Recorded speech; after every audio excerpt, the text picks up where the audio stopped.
Good evening and welcome. It's time to call this public hearing, regular school board meeting of the Board of Trustees to order. Madam Secretary, would you call roll? Yes, sir. Mr. Contreras. Present. Ms. Guanajuato Webb. Present. Ms. Haynes Sanders. Mr. Overfelt. Oh, Mr. Mesa. Here. Mr. Smith. Present. And myself. Sir, we have a quorum. Thank you. Let the record show that we do have a quorum of board members and that this meeting has been duly called in accordance with the Texas Open Meetings Act, Texas Government Code, Chapter 551. First item that we have is, again, opening ceremonies. If we're going to stand for a moment of silence for personal reflection, followed by the Pledge of Allegiance.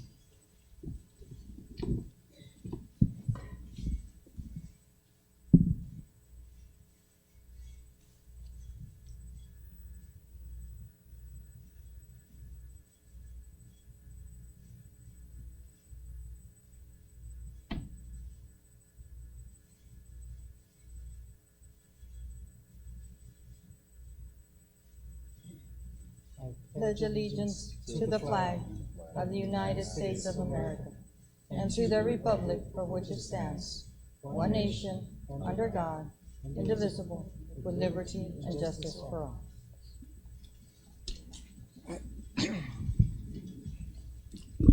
Thank you very much. Again, the first portion of our meeting will be a public hearing. Sandra Hernandez. We do not have any citizens to be heard. Haven't heard anything.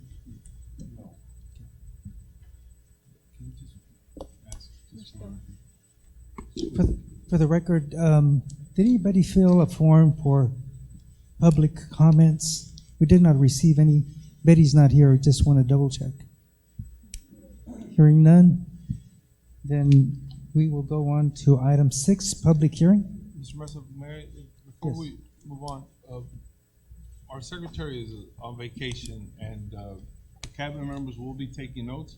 But for the purposes of the video, when we go back to put the minutes together on the votes, can we hold the hands up high and can we speak loudly so Betty can then review the video and record everything?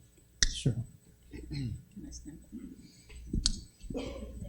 Mr. Mesa, just to share with you, there are no public comments. We have none that have recorded. Thank you. Thank you. Good evening, Mr. Mesa, Dr. Rios, and members of the board. This evening, I am presenting to you a public hearing.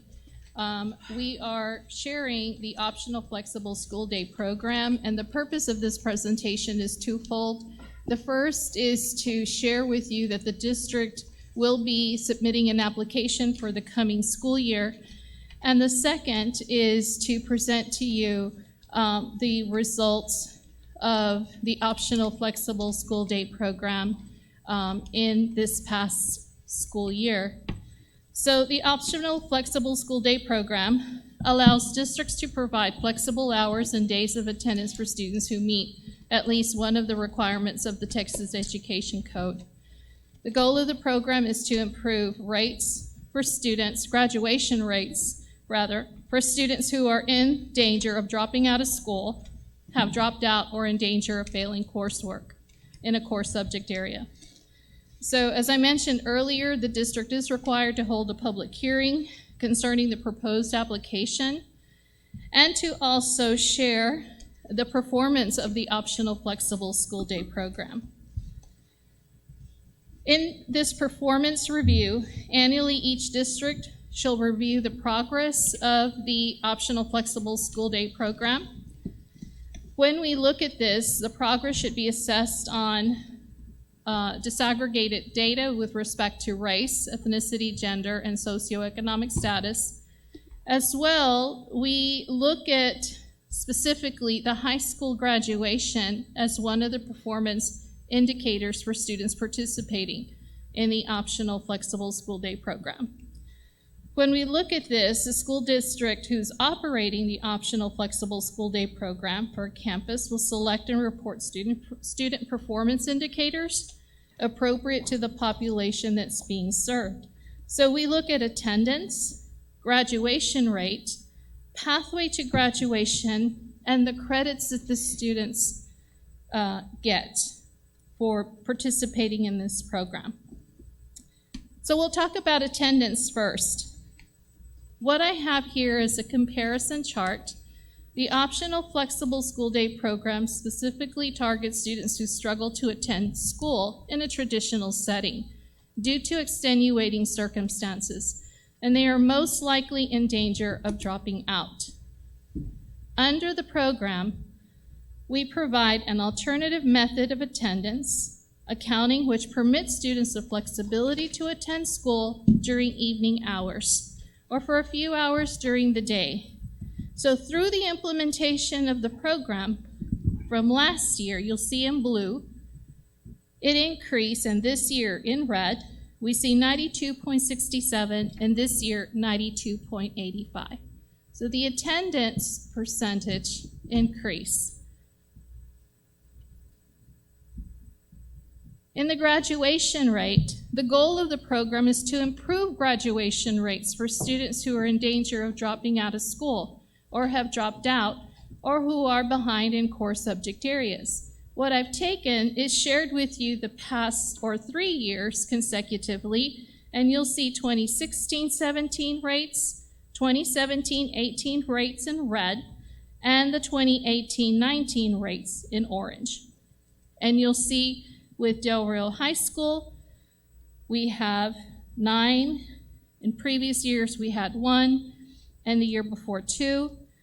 In Blended Academy, you'll see we started with 17 in 2016-17, then increased graduation rates in 2017-18 to 33, and this past year, although it's unofficial, we have 32. So you'll see the improvement. The idea is to get our students to graduate. The credits that are earned, we'll see the pathways in 2018 in blue, 2019 in red, and we'll see in Del Rio High School the year-to-date 157.5 and 127. At Blended Academy, we had 352 credits earned and 356 credits earned this year. For a district total, 509.5 in 2018 and 2019, year-to-date, 483. Again, these are unofficial at this point. Again, the goal is not only to have our students graduate, but to receive the credits that they have to graduate. In the pathway to graduation, we know that the district supports students who learn best in a non-traditional setting. We have the Blended Academy. And one of the things that we wanted to share with you, or kind of reintroduce to you, is looking at the scores for end-of-course results for Blended Academy. And you'll see over time, in 2016, you have the blue, in red 2017-18 and 2018-19, you'll see that the students are really making some progress. We have English 1, 17%, English 2, 31% as opposed to 21% in the previous year. The star here, Algebra 1, 89%. Looking at biology, 76%, in U.S. history, 58%.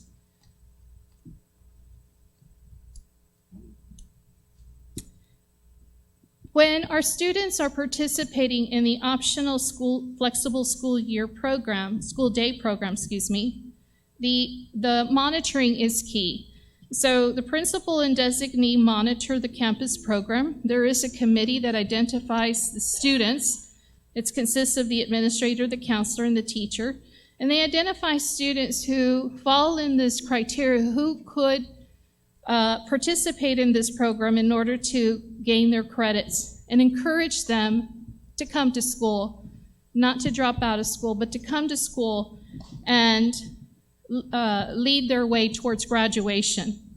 The committee will focus and develop specifically for each student individually and identify what their needs are. And then they will develop a plan. They look at the student's behavior pattern, they create a schedule which will best fit the student, and so that the students can improve their attendance and gain credits towards graduation. Throughout the year, the students also, as they look at their individualized progress plan, the designated counselor and the parental liaison work tediously to monitor the students' attendance daily. There are weekly reviews with the optional flexible school day program committee to review the progress in the area of attendance for credits, grades, and behaviors, and of course, parent communication. We identify any possible makeup time or any makeup time when we start adjusting the schedule, what works with the schedule, so that the students continue to be encouraged to pursue their credits, come to school, and gain those credits so that they can reach graduation. And of course, the last part of that, that's that adjustment that I spoke to you about. Are there any questions? From board members, any questions? Yes, Mrs. Webb. Time frame. What is the optional time frame for the students? So I'm sorry, Sandra. Yes, sir. Zuniga is present. She runs the program. So if there's any specific questions about the campus, can you come forward, Ms. Zuniga, so that we can get answered directly from the principal there?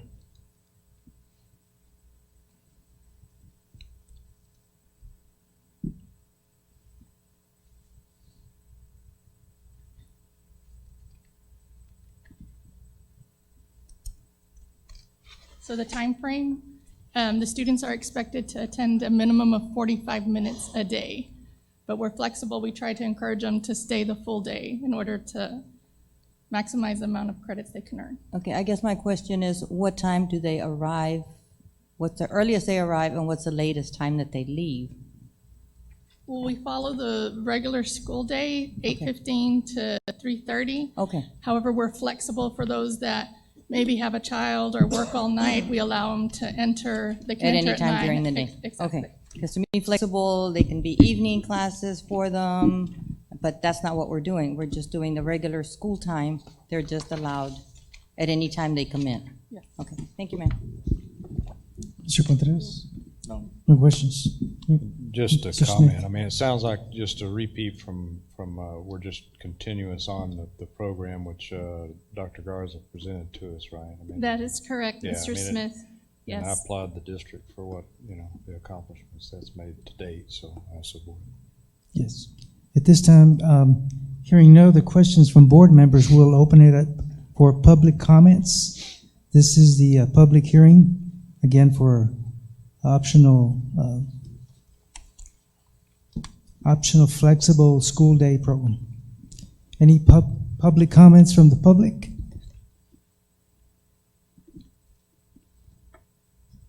I guess we don't have any. Thank you, sir. At this time, we'll adjourn our public hearing and open the regular meeting for July 22nd, 2019. First item that we have, which I just lost my screen, is reports. Item 8A, TASB Human Resources HR Review. Aide Garcia. Yes, sir. Good evening, President Mesa, Dr. Rios, members of the board. During the 18-19 school year, our Board of Trustees approved a contract between the district and TASB to conduct an HR review. And the areas that were reviewed are as follow: HR Department Organization and Management, HR Data Systems and Record Keeping, Customer Service, Recruiting, Certification and Employment Process, Employee Relations, Grievances and Investigations, Leave and Substitute Management, and Performance Management. Tonight we have Karen Dooley and April Mabry from TASB who will provide a summary of the review.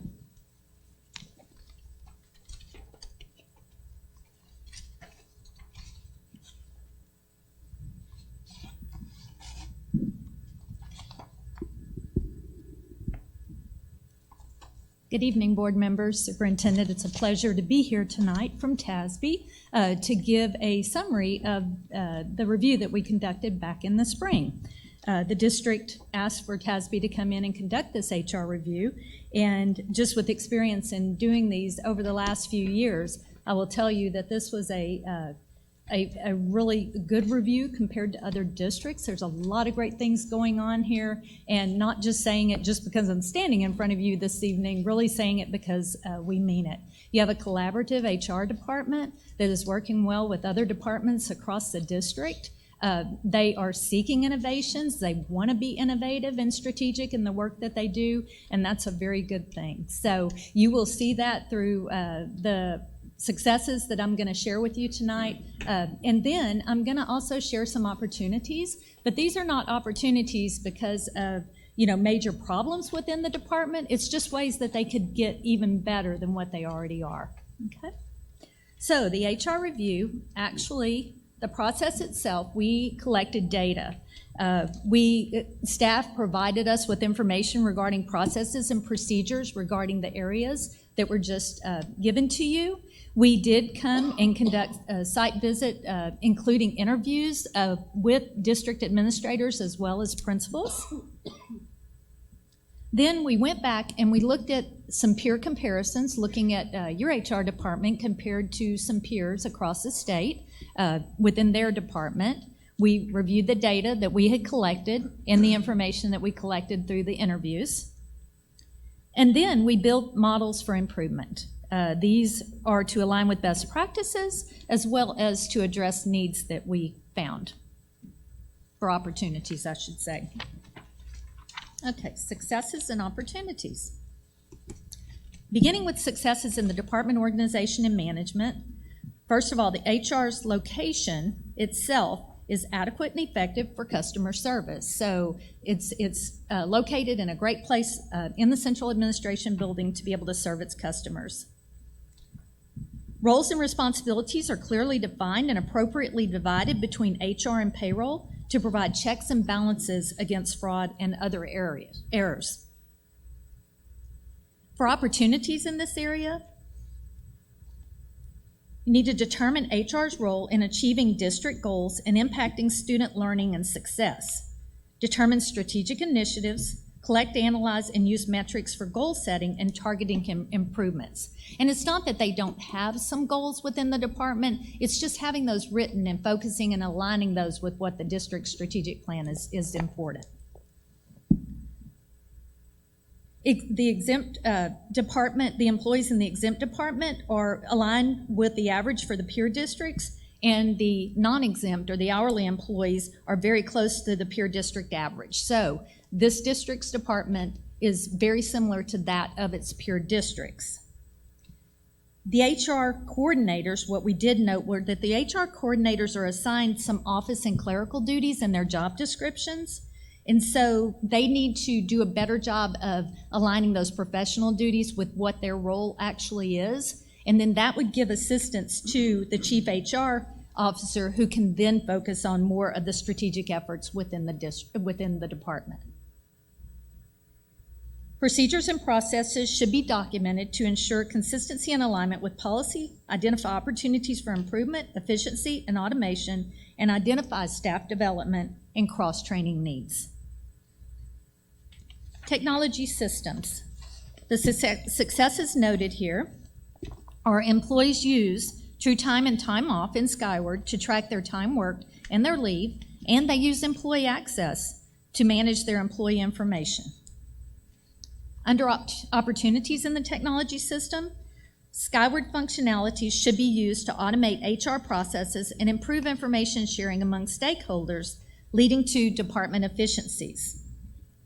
The HR staff needs to be given access and training on the use of HR systems and applications.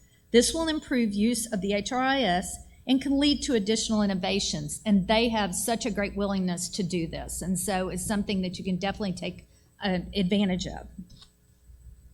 Looking at workforce metrics, staffing, and position control, the successes are the teacher turnover rate has consistently remained below the state average, which is a great thing. The HR department uses a staffing and procedures manual to guide district staffing. An Excel spreadsheet is developed at the start of each school year to track staff assignments. And then an HR staff member has access to Skyward Position Control. For opportunities in this area, using the Excel spreadsheet mentioned above, current staff can be identified by name, position, and location for staffing accountability in the Position Control module. Resignations, new hires, and transfers can easily then be managed through an automated process. Using data mining tools to query information can support forecasting efforts and provide benchmarks for future staffing changes. And then the district does a good job of retaining teachers. Monitoring the retention rate of other employees is also as important. Determining strategies to reduce turnover rates with other staff can improve the retention of high-performing staff. This includes analyzing compensation, benefits, and developing succession plans. So applying some of those things they're already doing with teachers can be beneficial for other staff as well.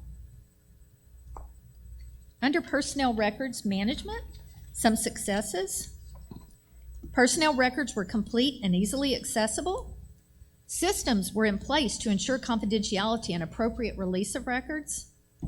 And then funds had been requested for the 2019-2020 school year to implement an electronic records system.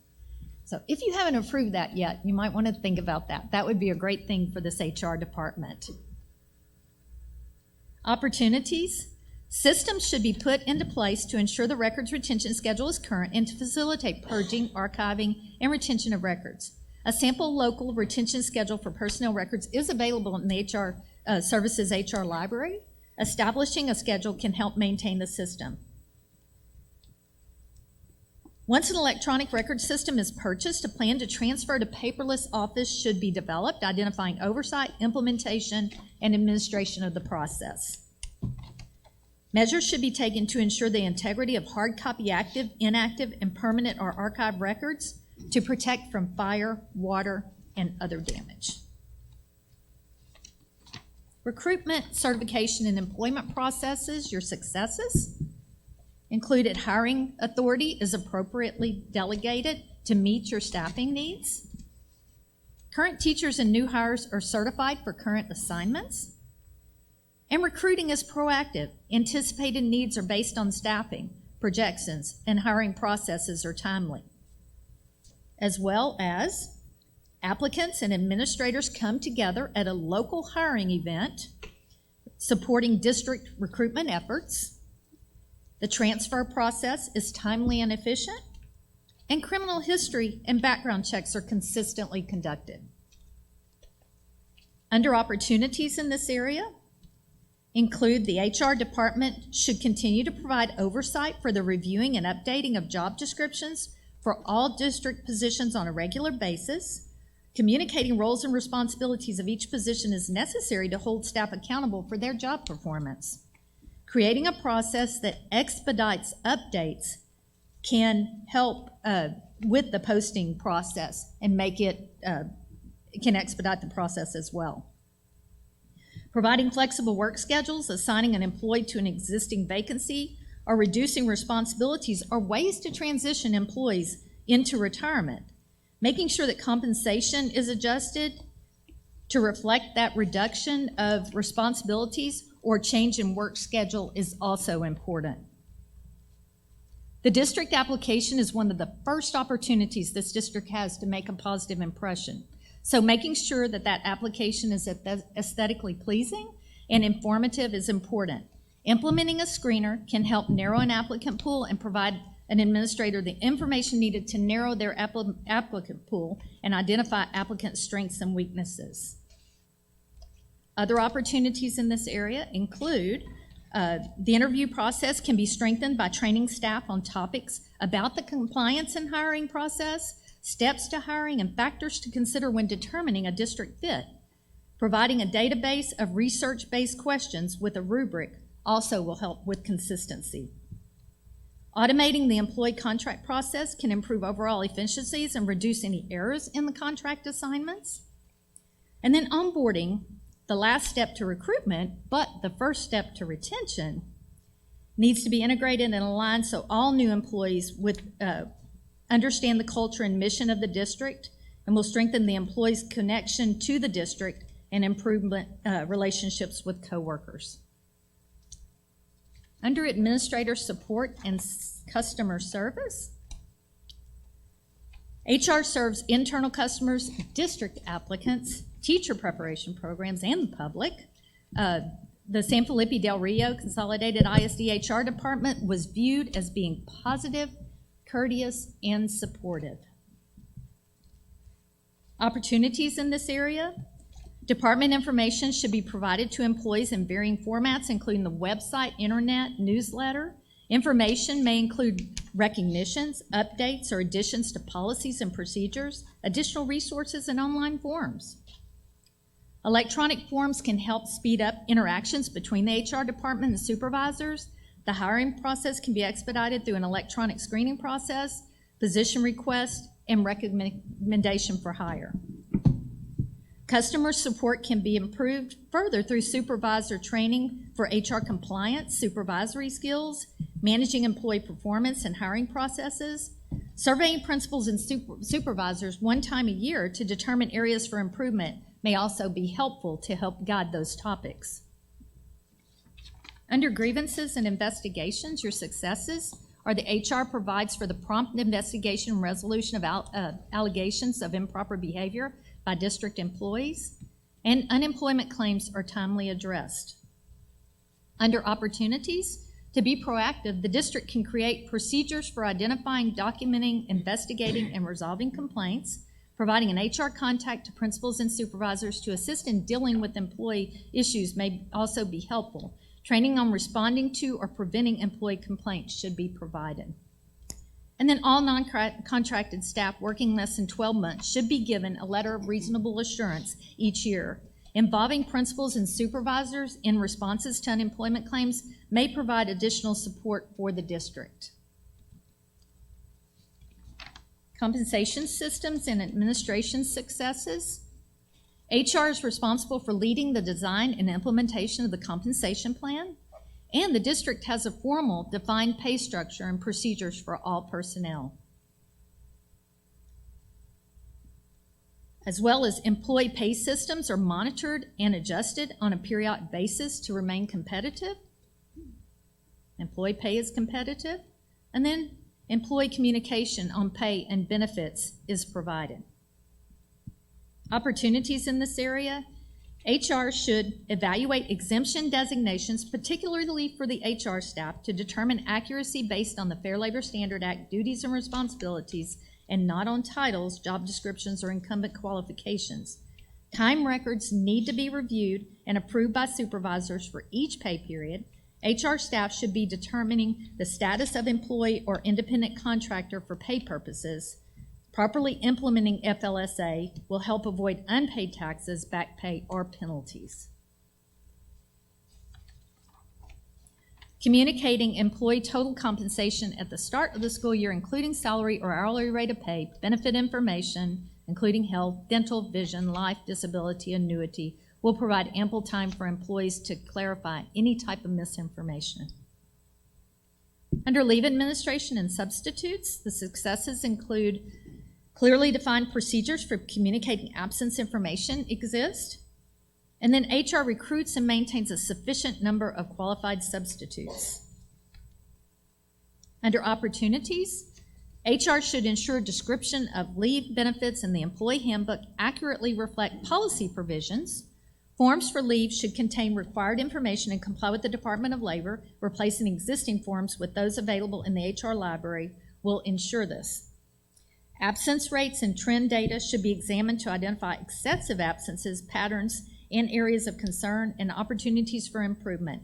Data can be generated through data queries in ASOP and in Skyward. Additionally, develop a process for campuses and departments to notify the leave specialist of potential FML or other extended leave for qualifying events. Assignment of extended leave should occur in HR, not at the campus or department level. And then providing appropriate training and support to substitute teachers can ensure their preparedness if placed in a long-term assignment. Emergency training, evacuation procedures, crisis response, discipline management are some of the topics to offer. Including substitutes and regular staff training may also be helpful. Performance appraisals and performance management successes. The district has an inclusive, multifaceted employee recognition program related to performance relative to district priorities. Under opportunities in this area, appraisal instruments for all employees should be developed, updated, and maintained to reflect district standards and expectations. Samples of staff performance evaluations for many job types can be found in the HR library. Principals and supervisors should be provided support and consultation on adverse employment actions, including training, guidance, and coaching. Under staff development successes, an instructional-based staff development program is offered by the Curriculum and Instruction Department to teaching staff. Required HR training for new hires and ongoing training for all district employees is currently managed by Student Services and will transition to HR in the 2019-2020 school year. Under opportunities for staff development, job-embedded staff development should be available to all employees throughout the year, focusing on continuous improvement involving employees and identifying needs is key. And then staff development programs and activities should be evaluated to determine if changes in staff practices and improvement in performance is occurring. And that's the summary in a nutshell. So some great things going on here in your school district, and I have all faith that they will continue to be collaborative and innovative in what they're doing because they're already on their way. So just ways to be even greater than what they are. So we appreciate it. Any questions? Yeah. Questions, Mr. Smith? Can you back up to maybe the first 2 or 3 slides? Yes, sir. You bet. I'm confused. Might have been a faster way, but I'm going in reverse, okay? Just trying not to hit anything as I go. Okay, one, right there. Yeah. Department organization and No, management go to the successes. The next slide. I'm Next sorry. slide. Okay, opportunities. Yeah, that one right there. So Goals and objectives. yeah, so can you elaborate because I mean, you know, what they've done really from my perspective is done a very good job establishing goals and objectives tied to recruiting. I mean, their recruitment rate is you know, and that's what we ask of the team to do. Mm-hmm. And turnover and, you know, recruiting and retention.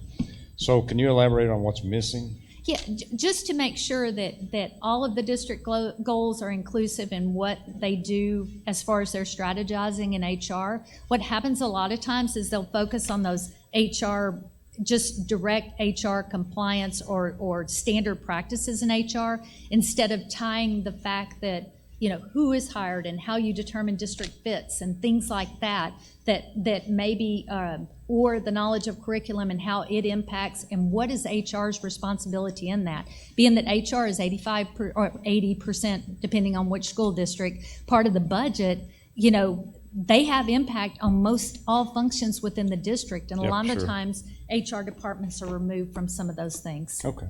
Okay. Well, thank you for the report. I just want to, you know, point out that those Oh, they've done some great things. You're correct. And I think they established goals up front to bounce that off of. So Of things that y'all put as their priority. Absolutely, yeah. So we appreciate that. Other questions? I had a couple of questions. First of all, with technology systems, how safe are we in regard to cybersecurity? I didn't do a technology cybersecurity review. I know that you're using some good systems in Skyward. I mean, I'll say, you know, y'all investing in Skyward for your business operations systems is a good thing because it's got a lot of things that can help a district move forward with its innovation and its effectiveness and its automation. As far, I'm unaware of there being anything unsafe about that particular program or with ASOP, which is your subsystem. And so, those systems are sound as far as I know from practices in other districts. Okay, because lately, that has been the hot topic, data security Oh, and you bet. personal You bet. information and so forth.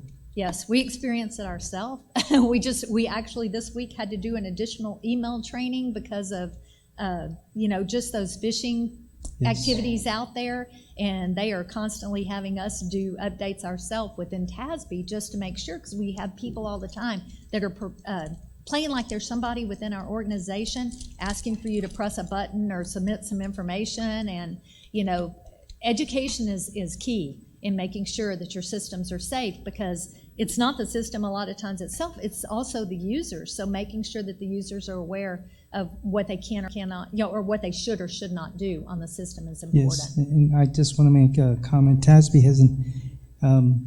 has a lot of time invested in cybersecurity because of the breach of security, Right, and then continues with phishing emails and so Right. forth. exactly. The other question I had is, again, if you could elaborate on orientation for teachers. Yes, I guess the biggest flaw within school districts is them doing like a new teacher orientation, and it's coming up the 12th or whatever of August. And a lot of times that will be, okay, we did this new teacher orientation, we've acclimated them to the district, and we're done. But really and truly, a whole onboarding process is at least a 2-year process, and it shouldn't be limited to just teachers. Actually, all staff should be in some sort of an onboarding process ongoing for the first 2 years within a school district to make sure that they understand what is y'all's direction, what is the expectation. You can't learn that just in a one-time meeting. It's something that they have to, dive into the culture and learn it and be taught it and practice it in order to be good at it. And the more investment you put in that, then the better chance that you can retain those staff. Okay, good. I think your report is very comprehensive, and anything that we can use again to improve our program will be successful. And so again, thank you for your survey. I got your one more assistance. question before we Okay. Mr. close. Smith? So in your report, so you mentioned that the background checks were done Yes. with some discipline. Inside your investigation, do you look into how deep we go in comparison to other districts into those background checks, and should we make some improvements there or no?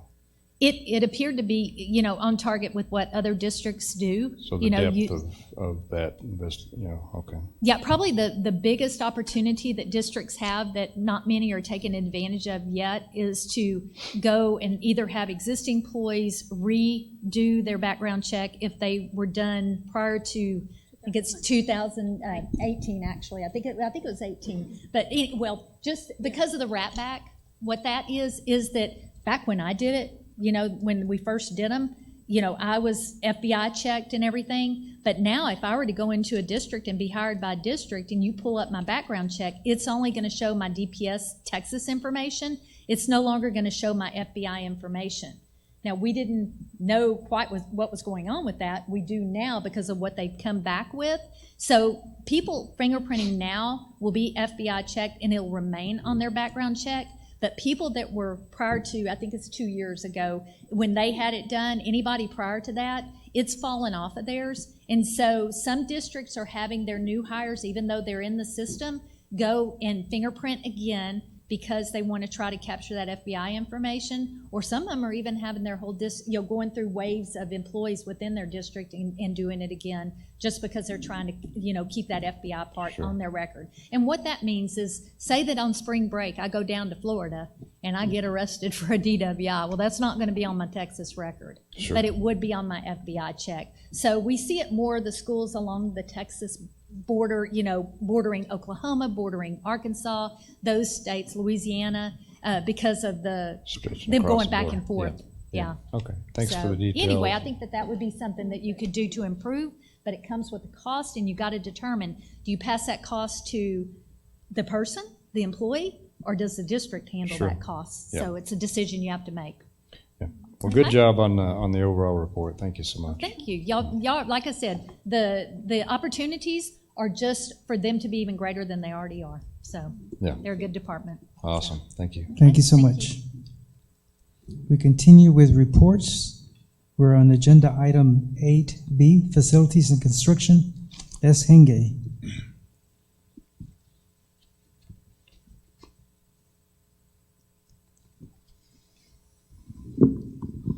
Good evening, President Mesa and Dr. Rios, members of the board. Our facilities and construction report for the month of July. We'll look at our elementary campuses and the work that we have going on there, as well as secondary campuses. North Heights Elementary, we're currently on our way to replace the flooring there in the main entryway because of the flooring tiles that have been peeling up. So we have contracted to get that work completed. At this point, the flooring should be going down this week here. So they've got the old tiles off and they've scraped the top surface now. So they're trying to get that leveled out. The picture to the right shows the cafeteria ceiling clouds. Those have been completed through the ESCO project. It's one of our remedies for trying to fix the acoustics issue in the cafeteria there. Each one of the clouds do have insulation on top, so we're hoping that's going to absorb enough of the sound. So, Calderon will be completed with the interior painting project. This picture here shows on the left, that's the new paint, versus on the right side where it's like a pink color with some white scrapes there. So they've been making a lot of headway on that. They're scheduled to be completed at the end of this month. The parking lot expansion at Dr. Lonnie Green Elementary is on schedule. The curbs have been poured at this point. The foundation's been graded out, and the next step will be to get the cold mix asphalt laid again. That's scheduled to be completed before school starts. Don't anticipate any delays at this point. The turf installation, again, that's another one that's scheduled to be completed at the end of this month. And this picture here shows progress as of today. They are still working on the turf, but the French drains have been installed all the way around the track area to take care of any water runoff. And all the fill has been laid in, so now they're going back through and stitching down the turf. 200 wing renovation. Furniture is scheduled to be delivered on Monday, and I was up there again today, and they are making vast improvements on it. I believe we did get our overhead inspection completed earlier on today. The heating and air conditioning units, the ACs, have been getting turned on periodically, starting this morning to test all that out and make sure everything's working. Fire alarm system is in place, or at least the strobes are. The intercom system is going to be brand new. That starts going in tomorrow afternoon. Flooring tile will be laid this week, and we should be ready for the furniture that gets delivered on Monday.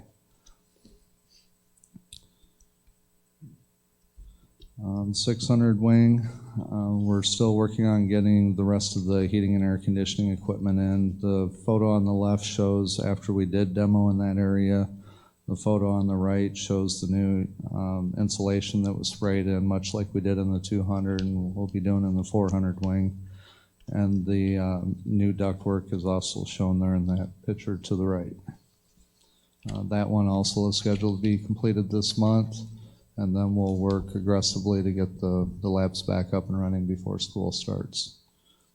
This area will also receive a new ceiling, which starts getting put in this week. The 400 wing renovation, we are ahead of schedule on that one. That job has been offsetting some of the workers in the 200 and the cafeteria as they are waiting on permits, different things like that. They're shuffling some of the subcontractors over there. So the 400 wing is actually ahead of schedule right now. The furniture tentatively is going to be delivered in December. But that date may actually move up depending if we run into any issues. But right now we're actually pretty good on time for this project. And this is another angle of the hallway. All the demo's been done as far as the ceiling part, and they're working out aggressively to get the HVAC equipment in and also get the insulation sprayed in. Dining hall renovation. At this point, the walls have come down, the stage is out. This photo here shows the forms. All the rebar's been put in and tested. They're scheduled to start receiving concrete this Wednesday. It'll be an all-day experience of pump trucks bringing in all the concrete, getting it poured out. I believe it's 48 hours to cure it. And then after that, they're going to move on to the next piece. So sometime between Wednesday and Friday-ish, they'll be looking at also pouring out the ramps and the steps. So everything's kind of having a domino effect right now. Here's another angle of it here, just to kind of show you from a distance what's all involved in those forms. So there's a lot of work that went into those. At this point, we are looking at phase 2 of the project, what can be completed before school starts and what will have to be scheduled after the starting of school. This photo here shows where the kiosk will be going in the future. The trench has been cut out of the concrete at this point, and they're starting to run plumbing. That's the plumbing drain, as well as the water just went in today. So moving forward on phase 2, we're looking at ceiling scrape and painting. We put some best guess on the dates right now. Those obviously are going to be a little bit fluid based on what can be done after a day's worth of school, or if they have to come in on weekends and do it, or holidays, things like that. But we did take a look at what the expected schedule is going to be for these and tried fitting it in where it would work the best. For consideration tonight, we do have an item on the agenda for the ceiling. So if we are to proceed with that, it's our hopes to try and get that ceiling scraped and painted before school starts. It's going to be very aggressive, but we feel if we can move on that right away, then after the concrete's done and cured on Friday, we have to clean it anyways. We have 3 weeks. So we're really trying to see if there's a way we can at least get that part done. And then throughout the school year, we could consider sectioning off areas and still allow student traffic, but not to be in hazardous ways. But so those are some of the conversations we're currently having. So I've got a tentative schedule on the dining area. The remaining area would be the library, the area around the library, the halls. Glass installation, that we're still trying to get locked in, but we have confidence that, well, right now it is on order, but we haven't been able to get that final delivery date. The footing will be done right after the concrete goes in, because there's a big footing that'll go across that the glass wall will actually sit on. So we're going through pressure tests and everything else right now, which is causing a little wrinkle in our timeline, but again, we're getting through it. Kiosk installation, that's something that obviously could be done after school starts. The dining tables, that's also an agenda item for tonight, and that's based on a 12 to 14 week lead time. Could be sooner. Again, we're going to stay aggressive on all these dates, but I wanted to at least present something out tonight that we can, kind of wrap around and have some conversation if we need to. The HVAC component, that is change order that we'll be bringing in August through the ESCO project. It will be funded through the ESCO project. We have some favorability on that as their scope is starting to slow down now. We can see how much of that money is left towards the end. So, but we'll be able to work with Schneider to be able to get heating and air conditioning out to the cafeteria from the gym. Additional lighting and the flooring, again, those are items we know we need, but they're going to be towards the end of the project. So definitely need to be mindful of them, and we'll be reporting monthly on those as we move forward. Questions? Okay, at this time, I'll open it up for questions from board members. Mr. Smith? No, I guess the only thing I've got is on that, when you talk about scraping and painting, if you've got doubts on completion by startup, you'd focus on that scraping and then the painting later, just because of all the airborne crap that'd be floating. Yes, if it looks like we're going to miss our timeline, we'll obviously, I'll have conversation with Dr. Rios, but this particular project is changing daily, and in some cases even hourly. So once I know that concrete is cured and we have a PO in the system on that next phase, which is the ceiling, then we can say realistically, are we going to be able to get this done and still have time?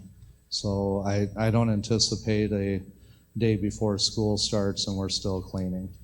I'm focusing right now on getting the major construction done between now and Friday, and then the next 3 weeks we're going to be focused on cleaning because there is dust and dirt everywhere. Okay. So if we can do this part, great. Otherwise, we'll look at the next available time. So those guys are shovel ready. Like if this gets approved today, they'll be out there tomorrow, and they could start maybe at the other end where. If the PO were to be expedited and created tomorrow, they're looking at starting scraping by Friday, is what they told me today, because they already have people on staff there, but they have to wait for the concrete to cure because all that's going to come down on the concrete.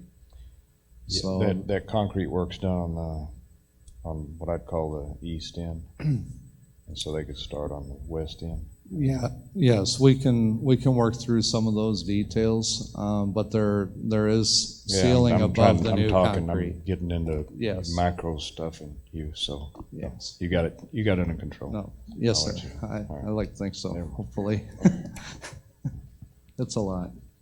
Mr. Henge, Yes, sir. I just want to say it's great to always hear that some of these projects were ahead of schedule, and I'm glad that administration, including yourself, arranged for tours for board members to go and view all the construction that's ongoing, because there is a lot of it. But from the pictures, I see a lot of progress that's been made, and I'm glad that we need the rain, but we have not had any delay because of rain, and I don't expect any for this summer. But when we look at some of those dates, like the painting and the scraping, that brings up a concern because I see the days and I'm thinking, school's going to start here pretty soon, and I hope we don't encounter. I think I mentioned this to you. Rough areas that even with painting might not look aesthetically nice in regard to the blown insulation that's in place right now. So I hope that we don't discover any areas that are just not smooth enough for painting. Ms. Wood. Has consideration been given to I know we removed the lounge from the 600 wing or the 400 wing, because I know there was a lounge by the cafeteria and that was torn down. There was a teacher lounge on the 400 wing, and that was torn down. So has any consideration been given to what the teachers in the 1100 wing, the 1300 wing, and the 1000 wing are going to be using? Yes, ma'am. The first room as you walk into the 600 wing, that's going to be a lounge starting in 2 weeks. The 200 wing does have a small lounge in there, but appropriate for the amount of teachers that are in there. But the biggest lounge is going to be the first room to the left in the 600 wing. Okay, and what about the teachers that are in the 1000, the 1300, and the 1100 wing? Yeah. Well, temporarily that lounge is going to be the campus lounge until we finish the remodeling and the rest of the wings. It's ample enough.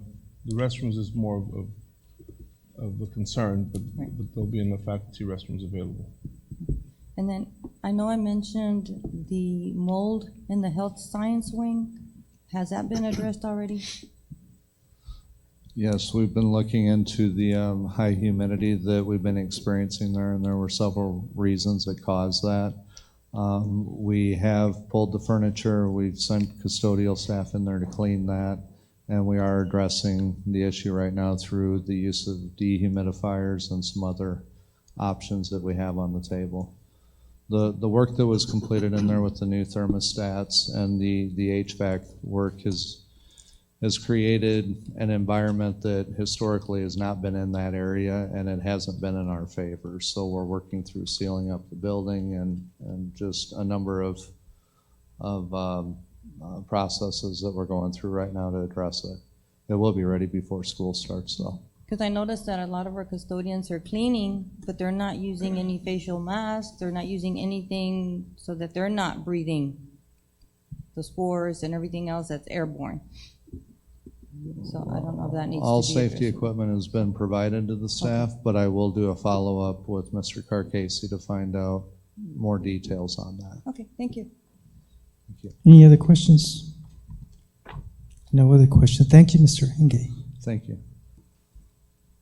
We move on to item 8C, 2019 bond election. And again, this is one small area of a bond election. So at this time, Dr. Rios. Yes, sir. I'm gonna make the presentation from up here. Ms. Hernandez is gonna help me go through the slides.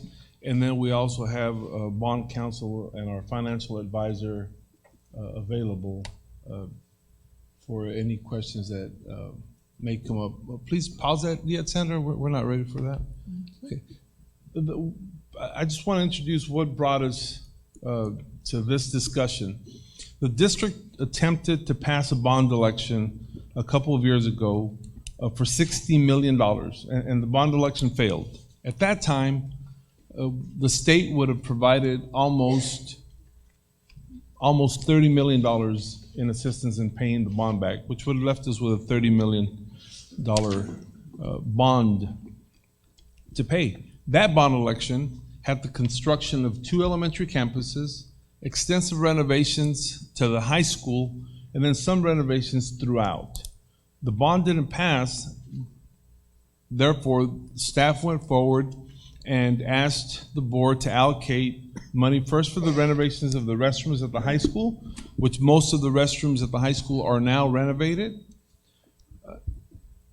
We went out and did the ESCO project, which is approximately $18 million. We asked the board for money for the renovation of the 200 and the 400 wing and the expansion of the cafeteria. So extensive renovations have been done to the high school. There's still more to do, but we feel that we can continue doing them a little bit at a time. But doing renovations a little bit at a time creates a situation we're in right now where we're having to work through the projects day by day. It's kind of like remodeling your home. You move from one room into the other until that one gets renovated, and as long as you're living on it, you have to make do.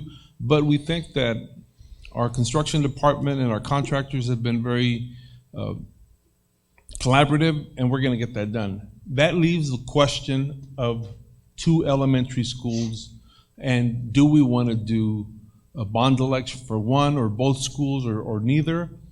What brought us to the elementary schools, if you remember 2 years ago, we were talking of all the construction of homes, the development throughout the city. Since then, those developments are complete and others have started. The issue about having an elementary for the growth in the sector of the town, the issue that we had 2 years ago has just compounded.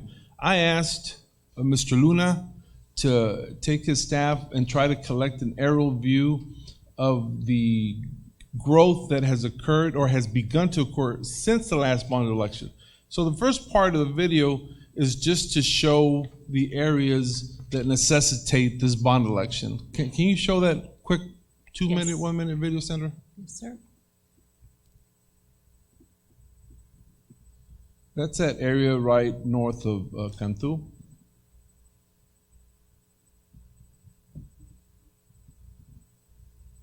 That's that area along Amistad past Buena Vista Elementary.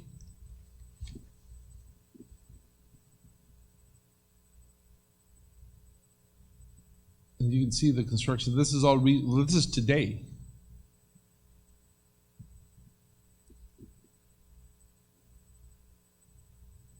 We thought the reservation was all developed, but there's still a whole lot of areas being developed out there. This next one is on the north side of Agarita. That's all new. This is the housing project behind Buffalo Wings and Rings. And then again, the Lake Ridge area just continues to expand in its development. And again, these are all, and then of course there's Irene Cardwell, which has also been a topic of discussion, and obviously the oldest elementary campus in the district.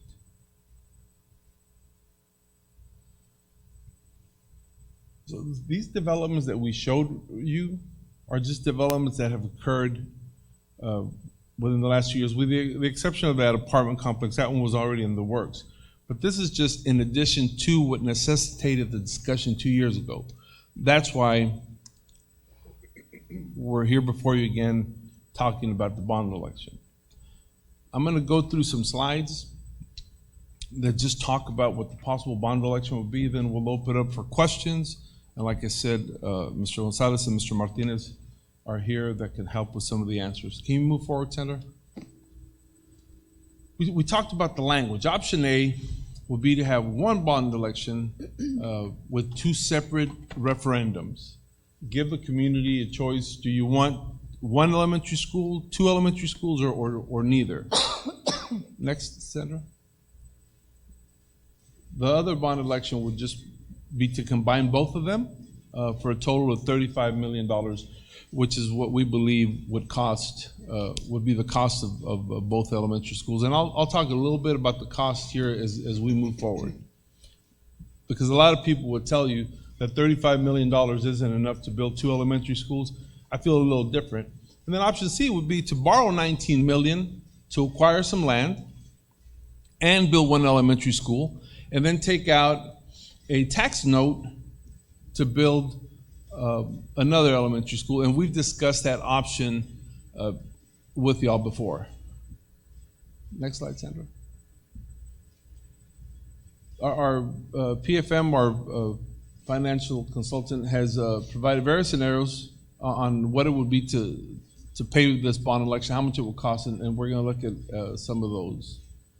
Go ahead, Sandra. I'm going to add, the print's kind of small, and I really can't read it, so I'm going to ask Mr. Gonzalez to come forward and just take us through the three scenarios. Sure, absolutely. Good afternoon, Mr. Board President, members of the board. On these scenarios, we're looking at Case A at the very top. Case A is for $35 million. We're looking at a project fund of $35 million. Total principal and interest, again, these are preliminary interest rates. We're looking at $59,030,497. That's principal and interest. We're looking at state assistance of 49.2% with a local portion of 50.8%. If you jump down to Case B is for a $19 million bond, as Dr. Rios just mentioned. Total principal and interest for $19 million, you're looking at $31,796,082, and that's a 5.7 cent tax rate increase. And then KC on the bottom again, that's $16 million maintenance. That's a maintenance tax note. That's total principal and interest of $26,813,700. The average annual payment on that is $893. Now, for maintenance tax notes, there's a footnote there. They do not require voter approval, and payments are funded through the district's maintenance and operating budget. These monies can only be used for maintenance of existing facilities and not new construction. So those are the three cases that we have there. One of the main keys to remember of all of these scenarios, or at least Case A and Case B, is that you are receiving, again, similar to the bond election that failed last time, you are still receiving 50% state assistance. So with that, Dr. Rios, I don't know if you want me to... Senator, we'll go on to the next slide. Now, if you all have any questions and want to interrupt us at any time, please, if you want to stop us, it won't be an interruption, just part of the discussion. So how much would a bond election cost if it's for $35 million, which if this like Case A, or $19 million Case B? If you own a $250,000 home, you could count on $183 in property taxes for the 35 million, or $99.75 on a 19 million. If your home is 150,000, this is obviously after your homestead exemptions. $99 for a $35 million packet, or $54, and this is annual taxes that you would pay. So this is just a general scenario on how much each taxpayer would pay. We do have plenty of homes in the community that are worth over $250,000, but the majority of our homes fall right around the middle, okay, at least in the tax property. Can you go to the next slide, Sandra? Cost of construction. Okay. This is what I want to discuss, because a lot of the architects that we talked about, some of them went really high, some of them went really low. We've established the cost of constructing $68,950 square foot elementary campus at $16 million. We talked to Jorge Peña Architects and Pfluger Architects to try to come up with a cost. We talked to a third architect out of Eagle Pass. Now, again, when we compared these against each other, one was too high, one was too low. When we looked at costs for other buildings we've built, we looked at a reduced square footage if necessary. Go to the next slide, Sandra. We talked about how much money the district would get from the initial investment once the money is borrowed. We believe the investment to be substantial, so we would obviously add that to the project as we move forward. We've looked at reduced contingency costs. Jorge Peña is the architect that we worked for when we talked about Cardwell. There it's just a $25,000 savings, but if you remember, we paid him $25,000 to do the initial study with the agreement that if the district moved forward with the construction of an elementary campus, he would reduce that $25,000 from his fee, whether it be 5% or 6%, that would be negotiated if the board chose to do that. So $16 million is a conservative amount to construct an elementary campus. But again, we're going on the conservative amount because we're counting on the interest. We're counting on a reduced contingency fund, because when you build an elementary campus from bottom to top, you're not going to come across things that you weren't counting on. Everything is included up front. There's no forensic surprises afterwards. So again, we think it's conservative, but we think that we can stay on top of it and have it done. Go to the next slide. There is a cost of land acquisition. We'll be looking at a 10-acre tract. Because of where the growth is, we have to obviously think of a 10-acre tract somewhere north of Cantu Street, probably even north of the Y. Using the studies previously conducted by Amistad Consulting Services, and a more recent study of the Properties Administration has established that the cost for acquiring and developing the property to the north of Delaware city limits would be approximately $3 million. And that's on a worst-case scenario based on previous studies that we did before. Okay. So $16 million for each elementary, $3 million for the acquisition. This slide right here is the current Calderon site, and you can see where there's plenty of land. That footprint there that you see in a darker gray, Cardwell, is that's the actual footprint of the Calderon building. So does the Calderon building currently fit on the Cardwell property? The answer is yes. Now it's just placed that way, but obviously we could do it any way that we work with the architect. The idea is that there's plenty of land there. Okay. Next slide, Sandra. These are the possible properties north of the Y. We obviously haven't gone out and worked with anyone, but Mr. Arredondo, our Chief Financial Officer, was tasked with studying the cost of the land, not only the appraised value, but the market value. And those are just different sites that we asked him to look at to have a fair idea of what would cost to acquire the land. Now, that's where we're at. We come up with a cost. We definitely know where the needs are. Now it's for the board to decide We do have a timeline, as I shared with you before. The election has to be called, I think by August 16th. It's sometime in the middle of this coming month, August 19th. August 19th. We are prepared to move forward today. We shared with you this information roughly 10 days ago to see if there would be any questions. Now would be the time, Mr. Massa. Yes. I want to ask the board members, I know we have a lot of discussion on this topic. I know that this is not the first time that, we, as Dr. Rios mentioned, speaking about a bond. It is a much smaller amount. I think with everything that has transpired in regard to Lamar and teacher involvement at the meetings here locally, we've already communicated the needs of the district in regard to facilities. And again, I think all of us have seen the growth to the north and the safety issues at Cardwell.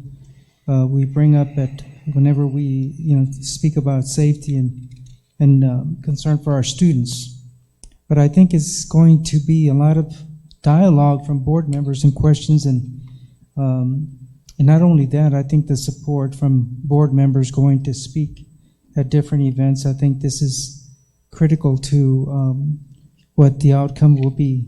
In experiencing what TRE and going before the different groups, I think that played a key role in explaining, again, the needs of the district and communicating with everyone that we could. Every time that I drive down Nagarita and I see a new house going up, I know, from past years that there's no more growth for Buena Vista. There's no more land to add buildings, and there's no more land around Buena Vista that we could purchase. So there's definitely a need for the north side. And again, we've talked about Cardwell so much in regard to providing improvements for that school. It is the oldest campus. And, every time we talk about safety, it's hard to have that campus because it's separate buildings. Everything is separate. So I'll open it up for board members to ask any question from administration. I certainly would like to know, Dr. Rios, those shaded areas. Again, I see one on one side of the highway and the other one on the other. Yes, sir. If you look where the green square is, yes, and then over here on the right, there's a purple square with a light blue box. That's the Y. That's the Y right there. So the can you expand that, Sandra? So that's the Y. The purple is along 277. The orange is right at the loop that was constructed, that right now is temporarily being reconstructed. I believe the city owns the light blue side. Mr. Chapa, what was the acreage on that light blue side that the city owns? 15 acres, and we need about 10. So what area is that? Would you put the pointer on it? Right here. If you go past the Y, that's right along 277 between where the Y starts and the loop on the right hand side. Okay. You're so far. That's a little bit past the RV area, Mr. Mesa. What's that? If you take the Y on Yes. the right side, going to Sonora, it's a little bit past the RV area on the left, just off to your right. Okay. Is the elevation high enough that, it's not a drainage area, it's not a water flood zone? That's a 15-acre tract. The bottom acres, part of it is, but not 10 acres, which is what we need for the construction of an elementary school. Okay.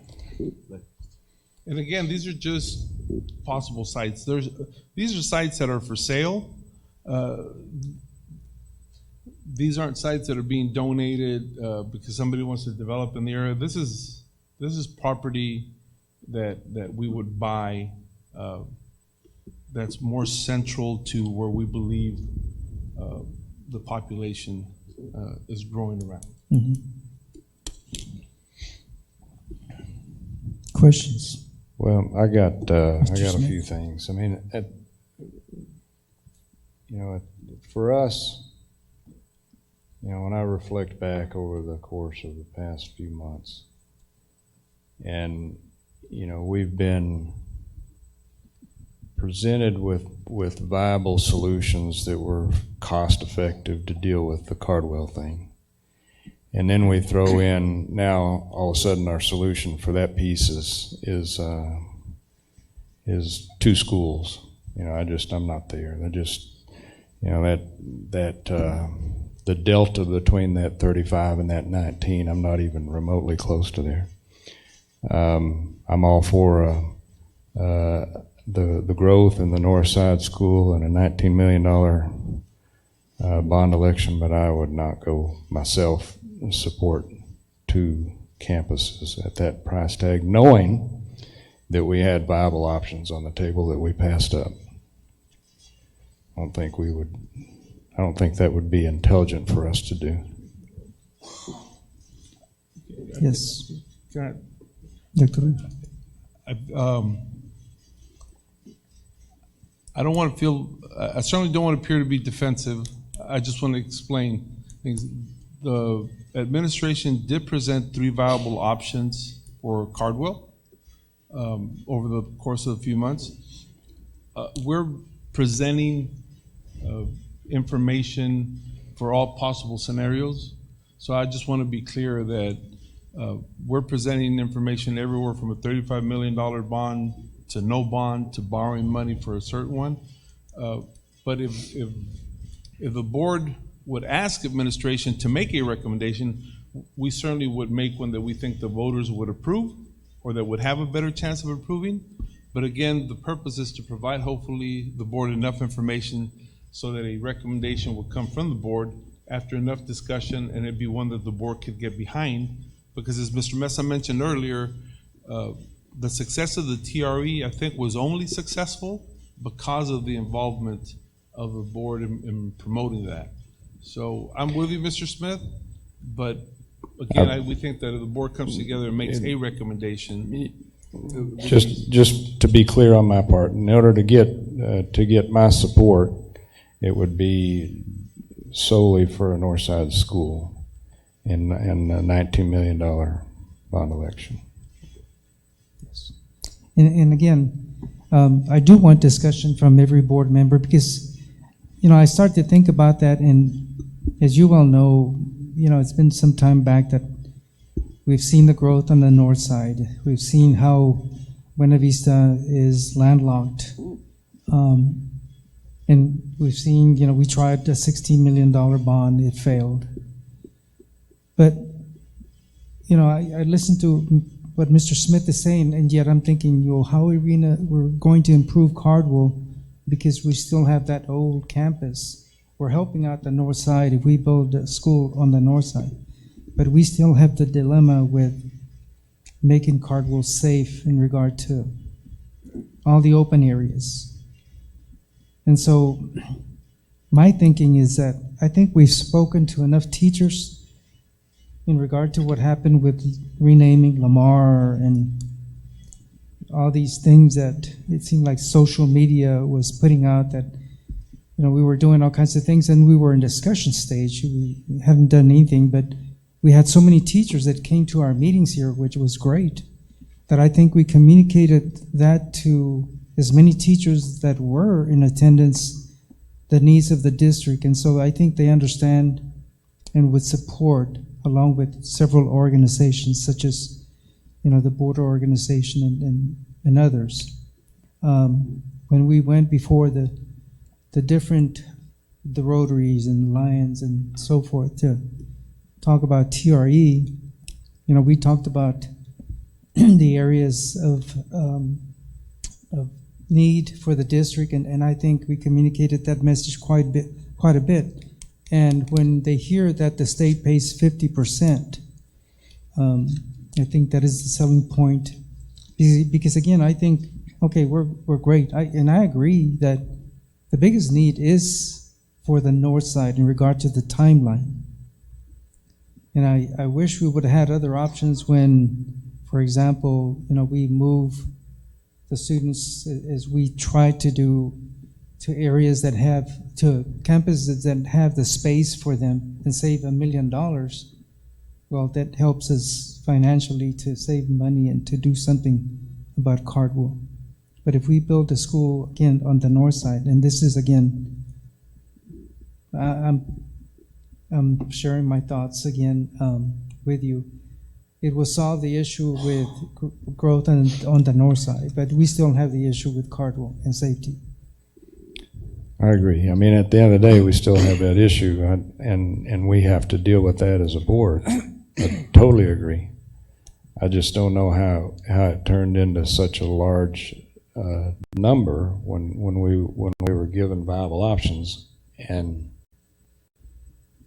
you know, so at the end of the day, I really said my piece based on that. I mean, we still have that to deal, but I just don't think that we got to ask the taxpayers to support another $16 million to fix something that we had an opportunity to fix for a minimal amount of money that we didn't have to go ask anybody to spend.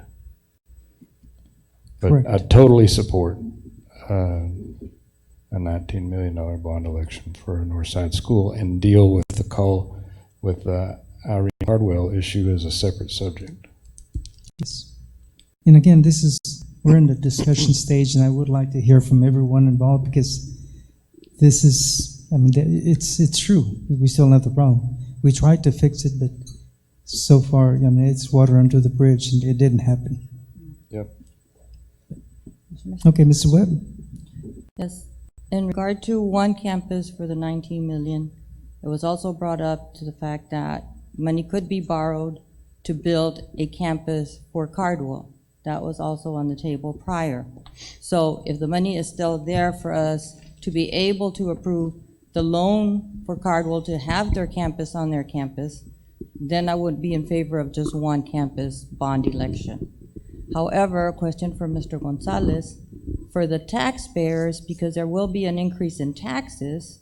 I know that right now we're M&O is 1.1598, I believe.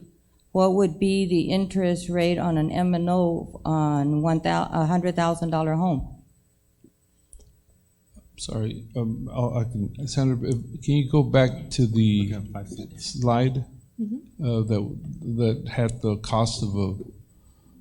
Yes. Oops. The interest rate. Okay. Okay.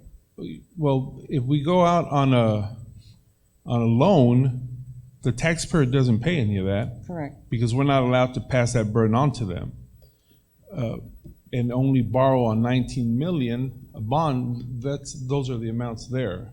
So on a $150,000 home, a taxpayer would pay $54 per year. And I know that. In addition to whatever they're paying right now. So there would be an increase in their taxes, correct? There would be an increase in their taxes, except that this year, because of the House Bill 3, there's going to be a significant tax reduction.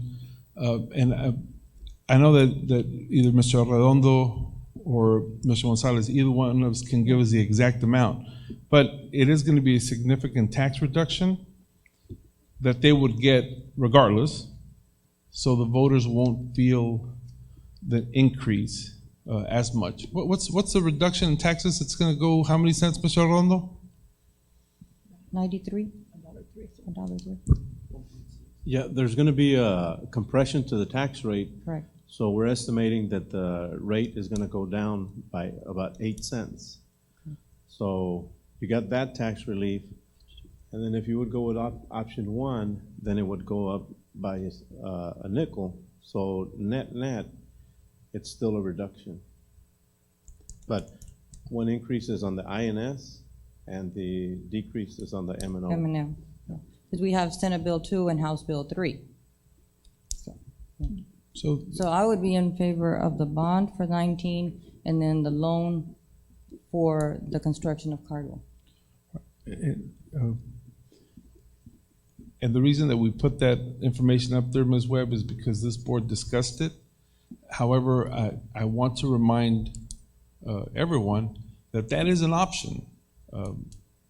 But if we take out a loan, then we have to pay for that loan from our maintenance and operation budget. Therefore, the board has to consider next month, for example, the salary increases that they would be providing, because that limits the amount of salary increases that we can give by approximately $1 million, because that money comes from that same bucket. And that's what makes it hard. Take, for example, the $18 million that we borrowed for all the AC work, the ESCO project. Now, in the end, that's going to pay for itself because of the energy savings. But had we done it with a proposed bond election, the $60 million initially, all that savings would have still been for the district to keep going. But because it's not, it ends up being a wash. Well, in this case, there is no wash. In this case, the money that we borrow, we have to pay out of money that we would run our schools with on a monthly basis. In the recommendations that we gave for salary increases, aside from House Bill 3, we provided scenarios for y'all to give a $1,000 increase, $1,500, and $2,000 increase. If you were to go with the scenario where you borrow money, there is no option for a local increase because there's no money in the budget after that. We would just go with the recommendations from House Bill 3, the mandated 30% money. So that's just something to consider, because it is significant and it's every year. And I believe the note on that is, how many years is the note? The note to pay off if we were to borrow $60 million, Mr. Gonzalez? 30 years. It's a 30-year note. Now, what was the cost of the construction when they built Garfield? Because we didn't get a bond for Garfield. And what was the cost of the construction when we built Lamar? Because there was no bond for that either. So what were the costs of those two buildings, more or less? I don't recall, ma'am, but that was probably more than 10 years ago. Correct, but we didn't get a bond, and we're saying it's going to affect the teachers. How much did it affect the teachers at that time when we built these buildings? Yeah. Because everything has right. So, Mr. Rios, when we put the school at the base, if you were to duplicate that concept at the Irene Cardwell site, what would that amount to? It's really two different scenarios, and it would not be worth it, because at the base it's all portable buildings, it's all open space. It was minimal. There is no gym. There's no hallways. There's no central air, other than it's really like pennies on the dollar by comparison. Sure, it is, and it's a temporary solution. But we right. What's the life expectancy of that? The portable buildings, they can exist for 20 years if we needed to. So if you duplicate that concept and get a 20-year life expectancy out of it,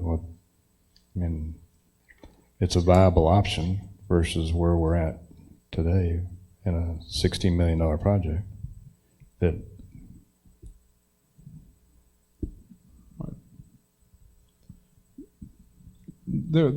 I see your logic, sir, but at that point I would definitely recommend other options for Cardwell. Yeah, I'm just throwing stuff out. I'm just saying you've given some pretty good options, and those all got canned. And I'm just not going to support $16 million to fix it now that we've had viable options to fix. Right. If we were to build a campus out of portables at a place like Cardwell, we could probably do it for $8 million. But again, would never. I would just never do that. How many students are in Cardwell again? 514. How many? 514. 514. And we got 100 and we got 150 occupancy at the base, and that cost us how much? Oh, I'm gonna say 1.5, Mr. Henge.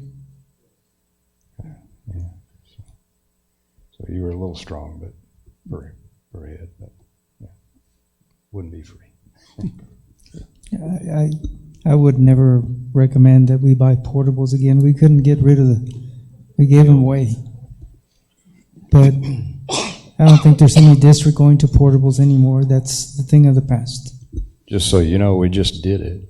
We just did it. Well, within, I think the scenario there at Laughlin is entirely different from everything else. But yeah, we did it. But it's not districts statewide are not buying portables. It was a different scenario entirely at Laughlin. But again, we're discussing every possible option at this point, and I would like to ask Ms. Gonzalez, what are your thoughts? I think, as everybody knows, we do need something being done at Cardwell. And I had also asked about the loan, but I was also told the same thing about it was going to affect the increase for the teachers. Not just the teachers, but all the employees. So now I'm thinking about that again. But I know several people have asked me whether both of them, the Cardwell School and the new school in the north, could be placed on the ballot together, that they would support it. So it's $35 million is how much it is, right? Yeah. I'm inclined to support that because I don't want to affect anything to affect the teacher increase, the employee increase, and the $1 million. It's going to cost $1 million to get the loan. You said, Dr. Rios, or to pay it back. No more than $1 million. I think that it's anywhere between 800,000 and $1 million. And although the taxes hurt me just like it hurts everybody else, I think you need to explain, like Mr. Arredondo explained, how it will go down, but it's not going to go. You know what I'm saying? Because right now it's 1.116, whatever it is now, in addition to, but it's not really going to be that way, right? It's going to amount to being the same as it is now. Is that correct, sir? A little bit lower. A little bit lower than what we get now. I'm sorry, ma'am. So that needs to be explained, I think, because that did change my mind when he told me the same thing. So that needs to be expressed very, very well to the voters. Can I clarify something, Mr. Mesa? Yes, sir. When I say that if we borrow the money, it'll affect the money that the board has to give raises, I want to be clear. That's one option.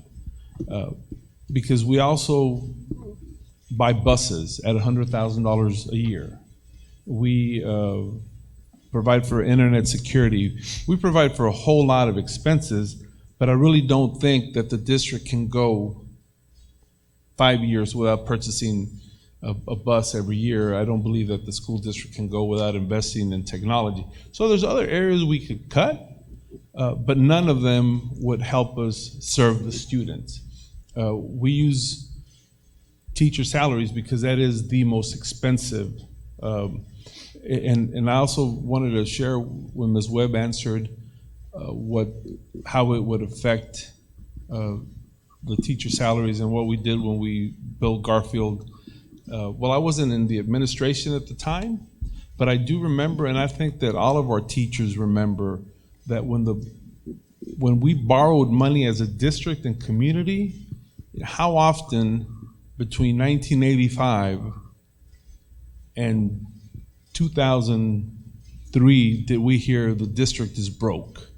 How many times were teachers limited on copies and on supplies? That happened far too often because the district was strapped because they were paying for money to pay off the construction of Lonnie Green, I remember as an example, and other campuses. So it does have an effect. Now that doesn't mean that there isn't anywhere to cut. It just has a significant effect on how we operate the district on a daily basis. But nothing is off the table, and we can make it all work. It's just some of this is very uncomfortable. There's a couple of selling points when you hear that the state will pay 50%. Yeah. And over 30 years, of paying for the rest of it. The other part is, 2 years ago we tried for a $16 million bond. Now it's $35 million. And again, with all the communication with the different faculties at different schools in regard to TRE, and the organizations, I truly think that we have the backing for them to understand, what a bond will take care of in regard to the needs of the district. That's, again, my opinion. But, Mr. Contreras, we haven't heard from you. Well, I wish I could put all my thoughts into bullet points, right? But I think at the end of the day, the reason we're in this predicament is and the only ones to blame, to be honest with you, in my opinion, is past boards and current boards, school boards, because we've let ourselves be influenced by small groups of people into making our decisions, when at the end of the day, the number one reason we're here is to serve our students, current students, and potentially new students. A few months back, I would have never supported the north side, but reflecting back through all the mess and all the arguments and the show of people with the Lamar and with the Cardwell, I think the north side is the most viable option in going in for that case B scenario, 19 million. Me having the job that I do, I can tell you right off the hand that this is where the growth is, because I'm struggling to fill the needs of my job out there. So I can tell you that's where everybody's going. Everybody else and all the other schools are landlocked to where there is no more growth. And since we're here today and might as well take advantage, Mr. Mesa, I don't know how much more we can talk about it and have these extension conversations on what to do, what we need, and try to hash out and viable options. I think at the end of the day, we need to make a decision now. So at this point, I would want to make a motion and go for that case B right off the bat. And I don't know how you feel, Mr. Mesa, but how much longer can we keep talking about it? We know the needs. We know where the growth is at. We know where we've been. I was part of that bond 2 years ago because I was part of the committee. And we assessed those critical needs back then, and I think that the administration has done a really good job, accessing some of those needs and with all the construction and maintenance that they've put into the school district, but we need the schools. And just remind that we're here to serve current students and potentially new students. So we just need to do it and move forward. So you're supporting option B? Yes, sir, the 19 million. Yes, sir. Option B is 35 million. Oh, no. Case B, 19 million bond. Case, okay. Okay, well, we've heard from you, very direct. Heard from me too. Everybody talked, I think. I wish we had all board members again here, nice. because this is a very most important topic that we have had on the agenda for a long time. Again, we're addressing the needs of the district, and I really would like to have everybody in attendance. We don't have any, the rest of the board, but it's summer's vacation time, and I'm sure that everyone is enjoying their time off. So at this time, we'll make a decision. Is there? I'm sorry, sir. Yes. This is discussion. presentation. In a couple of minutes, we'll have the action. Yeah, just, can I just clarify just one comment? I mean, at the end of the day, and everybody's heard me, we know we've got an issue at Irene Cardwell. We have to deal with it. I just think that we need to deal with that as a separate subject, whatever that separate subject means. Sure. Thank you for clarifying that. Dr. Rios, we'll turn it back to you. In a few minutes after we go through the consent and the other items of the agenda, we'll bring this back to for a bit more discussion, and hopefully there'll be a recommendation from a board member. If there isn't a recommendation from board, administration is prepared to make a recommendation, but like I said, I would rather it be something that came from the board, so that the board will get behind it and get it to pass, whatever y'all decide. But if y'all want administration to make a recommendation, then we're prepared to do that as well. Okay. Thank you, sir. We're under reports on the agenda, so it's discussion. We go on to item 9A, consent agenda. Again, there are some minutes of some important meetings in regard to June 17th, regular school board meeting, and June 27th, which was a budget workshop and special call board meeting. So if you could look at the minutes, and if there's any item that you would like to either pull out from the consent agenda and or have questions that can be answered before the vote is taken, you can, again, state your request. Question for Mrs. Webb. I would like to have pulled out C11, F8, and G1.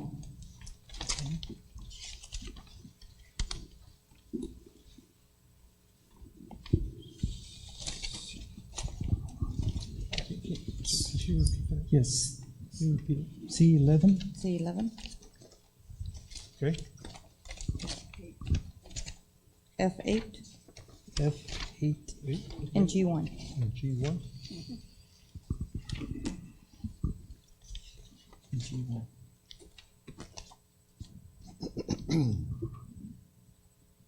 Okay. And again, as I mentioned, there are some minutes from board meetings. If you could look under those as well, if there's any corrections or additions to those minutes. Donations. And while you're doing that, I'll ask our secretary very kindly to read the donations that we have for this month. I'm going to have so much time. Okay. Jed and Alvina Magdanon, $100, Buena Vista Elementary. Life Touch National School Studios, $230, Buena Vista Elementary. Yearbook. Big Dave's Repair, $500, Del Rio High School Metal Trades. San Felipe Del Rio CISD Education Foundation, $742.53, Del Rio High School Metal Trades. Brown Automotive, $90, Del Rio Middle School Cheer. Life Touch National School Studios, $219.50, Early College High School. North Heights Elementary STEM Booster Club, North Heights Elementary STEM Club, $1,762. Life Touch National School Studios, $141. Roberto Bobby Barrera Elementary STEM Magnet School. Monica Luna, 132-inch HD TV, valued at $107.17 to Blended Academy. Family Care Clinic Medical Supplies, estimated value $5,000. Del Rio High School CTE Health Science. Dr. Fermin Calderon PTO, 4 scooters, total estimated value $120. Calderon Elementary. Jose Briones, 1 rock and jump castle bounce and 1 cotton candy machine rental, total estimated value $180. Calderon Elementary. Belinda Rodriguez, 1 dunking booth rental, estimated value $20, North Heights Elementary.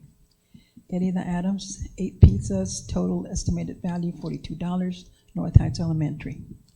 IHOP, 7 breakfast meals for teachers, total estimated value $21, North Heights Elementary. Michelle McCord, 96 Manila Papers, total estimated value $110, North Heights Elementary. North Heights PTO, 35 hoodies for teachers, total estimated value $925, North Heights Elementary. Sharky's Shaved Ice, 15 gift cards, total value $120, North Heights Elementary. Under Tierra LLC, 1 month billboard rental, total estimated value $1,200, San Felipe Del Rio CISD. Arconic Foundation's teacher, 1 donor's choose gift card, value $500, San Felipe Memorial Middle School, Ariela Delgado. Thank you. Thank you very much, Ms. Gonzalez. Again, we're always grateful for businesses and individuals assisting our district and staff. So we're grateful for the donations that have been made. Again, Dr. Rios, if we could have someone answer the questions in regard to Mrs. Webb. Yes, I know that Ms. Webb has communicated at the Finance Committee meeting the concerns with the police vehicle. So I'm aware of those. So if I may, Ms. Webb, item C11, that's just the RFP. Regardless of the funding of the vehicle, that one is just where we're going to get the best price. The issue I believe you had was with the money that we were using for item F8. So all I'm saying is that whether I table or I ask the board to table F8, C11 will remain the same item for the next time around, because that's just establishing the quote. I just need to ask regarding C11. The vehicle that's being purchased is just a vehicle itself, or does it come equipped with the radio, the sirens, and everything that a police vehicle needs? It's just the vehicle. So we still need expenditures to purchase everything that has to go in the vehicle? We'll Is that use correct? a lot of what's already in the current vehicles that we're trying to get rid of. Okay, that was my question on that. Okay. Is it, Next one, Nobody local, F8. nobody local bid on it. Right, yeah.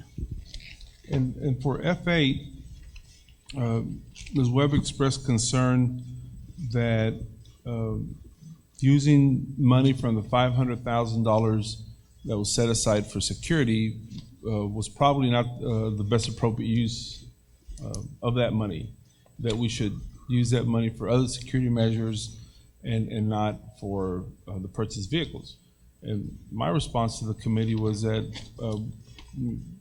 that's a fair statement, and we have sufficient money in other funds, for example, in the HR budget on positions that either weren't filled or that we filled with less money. We could table this item and bring it back with funding from one of those accounts, an amendment. Why can't we just do it from general fund? I mean, from general fund. I mean, we have favorability in other areas. You're just swapping money or shifting money from one pocket to the other. Sure. What's the difference? I wanted to consult with Ms. Johnson because of the way we posted the agenda and see if it was appropriate to make the change now. And if I don't have a problem making the change now, but I want to make sure that I'm not violating any purchasing rules. The funding source. Mhm. Yes, ma'am. We do want to have to table it. And if it's the wishes of the board to have that tabled, we can do it either by me pulling the agenda item or the board asking me to pull it, whichever way. I had a question in regard to this item. Have we spent any money from TRE in regard to security? Yes, Mr. Mesa, the board approved three officer positions from the money. Now, every time the board approves it, the next year it goes into the regular budget. The last time the board approved 3 positions, we hired 1. That position this coming year will not continue to deduct money from that $500,000. It'll then be carried by regular budget. We're going to be making a recommendation for a second hire.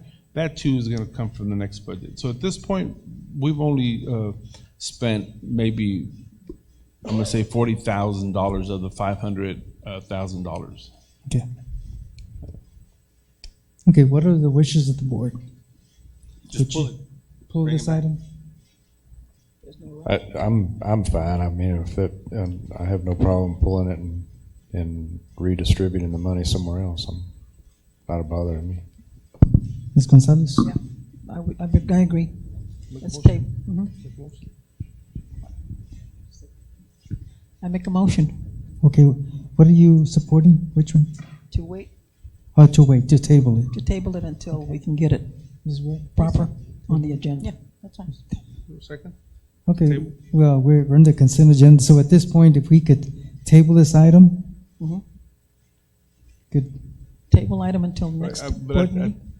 Okay, now I'm I confused. think he wants I to just pull it. think we It's need easier. to pull it. We need a recommendation to table item 8. Okay, I'll take I type. Ms. Gonzalez's motion. Is there a seconded by Mrs. Webb? All those in favor, just table this item. Motion carries unanimously. G1. You happy now, Ms. Gonzalez? We still have G1. Mrs. Webb? Yeah. G1 was also mentioned during our finance committee. in reference to using different entities for professional development, and the concern that I had, or what I brought up, was utilizing different region centers that also have the same information for staff development, which is under sheltered instruction, which is what we had talked about.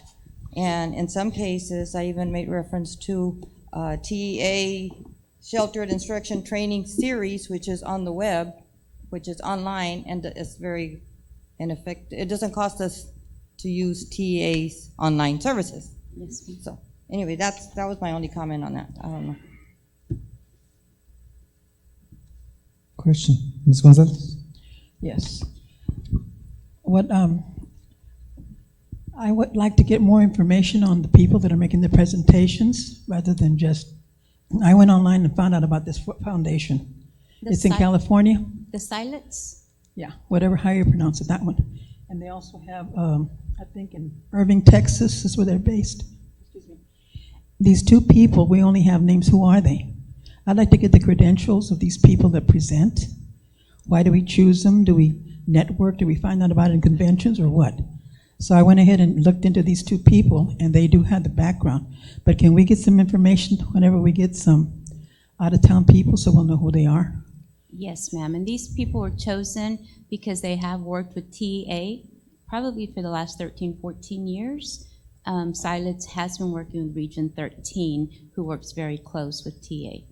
We've been trying to get them for probably 3 years, and this was the first time that their dates were available. But that was the only reason that we did go along with them. Because what you have in the presentation, it's only names. Yes, ma'am. And then I noticed, well, there's no money for transportation or for hotel or whatever. Are they local or what? So I got online and I found out. But I just would like more information on the people that come down here. We can start adding that, yes, ma'am. Also, Miss, nobody in the district can do this kind of training? For the last 4 years, we have focused on the bilingual academies, which is elementary, kinder through fifth. 2 years ago, we came out of stage 4 to stage 3, and in our target and improvement plan, we did put on there that we would start focusing on 6 through 12, which is very different from a self-contained. It's called the Sheltered Instruction Team, and that's what Ms. Guanajuato Webb was speaking in reference to right now. It is sheltered instruction, meaning that the entire team gets trained together. The person who teaches math, science, social studies, and ELA, the team gets trained together so that the students aren't hearing 4 different strategies in 4 different classrooms. These particular consultants have been working throughout Texas, but they are very close with TA in Region 13, just building the sheltered instruction. We are recommending that we purchase the books that go with the training. It's on the second page, and you'll see the titles. We have some books for the second session, so we're only requesting half of them. The contract, Ms. Gonzalez, is all-inclusive, and that's the reason. Sometimes they do charge us travel, sometimes it's all-inclusive. Okay, well, I thought that was, because I remember a few years ago, there was a California company, Yes, bilingual, that was not very effective. This is not the same one, is it? No, ma'am, that was QTEL out of California, and Yes. that was through the EEIP grant. Okay. Also, if a teacher decides, if you get a teacher to do staff development training, which you do, right? I've seen that happen. We do, yes, ma'am. Do these people get stipends? The teachers who do trainings, if they prepare a half a day, they receive $200, and for a full day, they receive $400. Okay, that's good. Thank you. Of prep time. Of Of what? preparation time. Okay. Well, Because the day that they're actually presenting, they're on contract and they are being paid by the district, so their preparation time is what we pay for separately. Well, good. That's good. Okay, thank you. Yes, ma'am. I just want to remind the board again that, when I look at the amount, it's $8,000, and it's for English language learners. And it's 2 sessions. It's the one in September and October. And then the time frame that we have at this point for providing the training, which again, I already start seeing the ads for back to school and so forth. Just want you to think about that. And again, the amount is not so astronomical as for us to go ahead and approve this amount. But this is again my opinion. Other questions?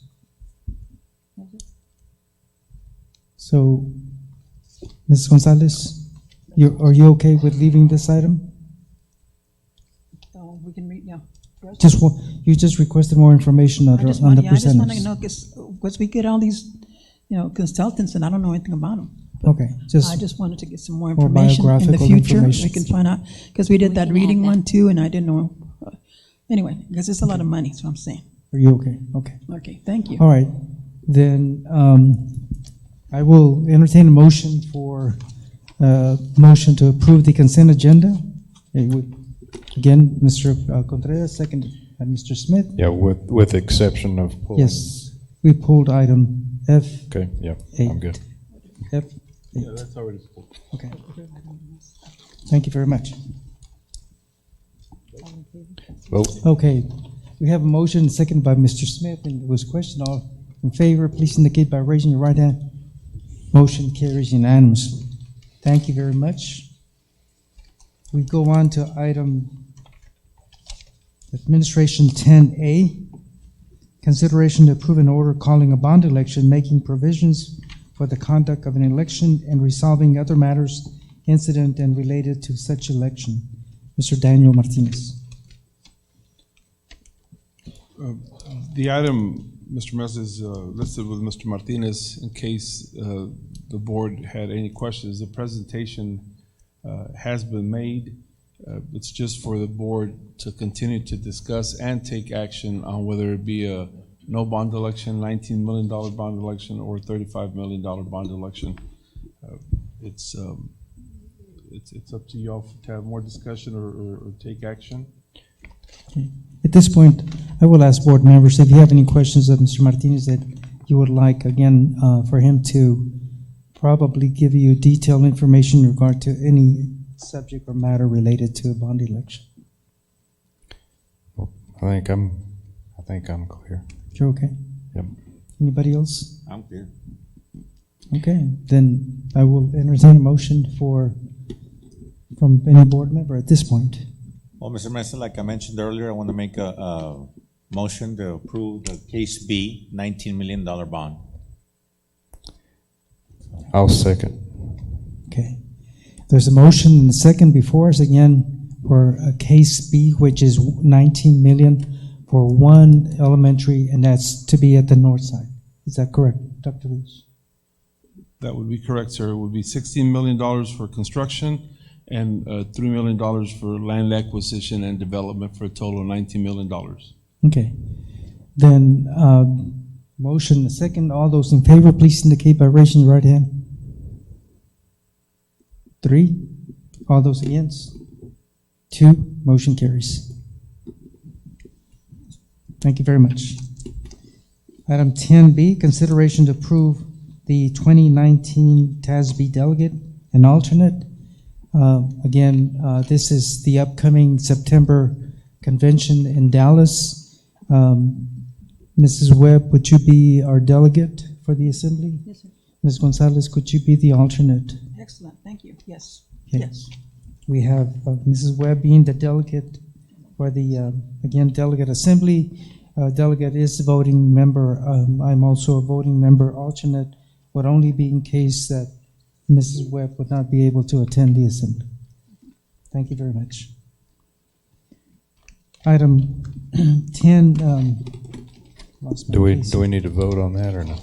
Oh, yes, we do have to take action on that. I will make a motion again that Mrs. Webb be the delegate for the assembly, the alternate Ms. Gonzalez. I make the motion. Is there a second to the motion? Mr. Smith.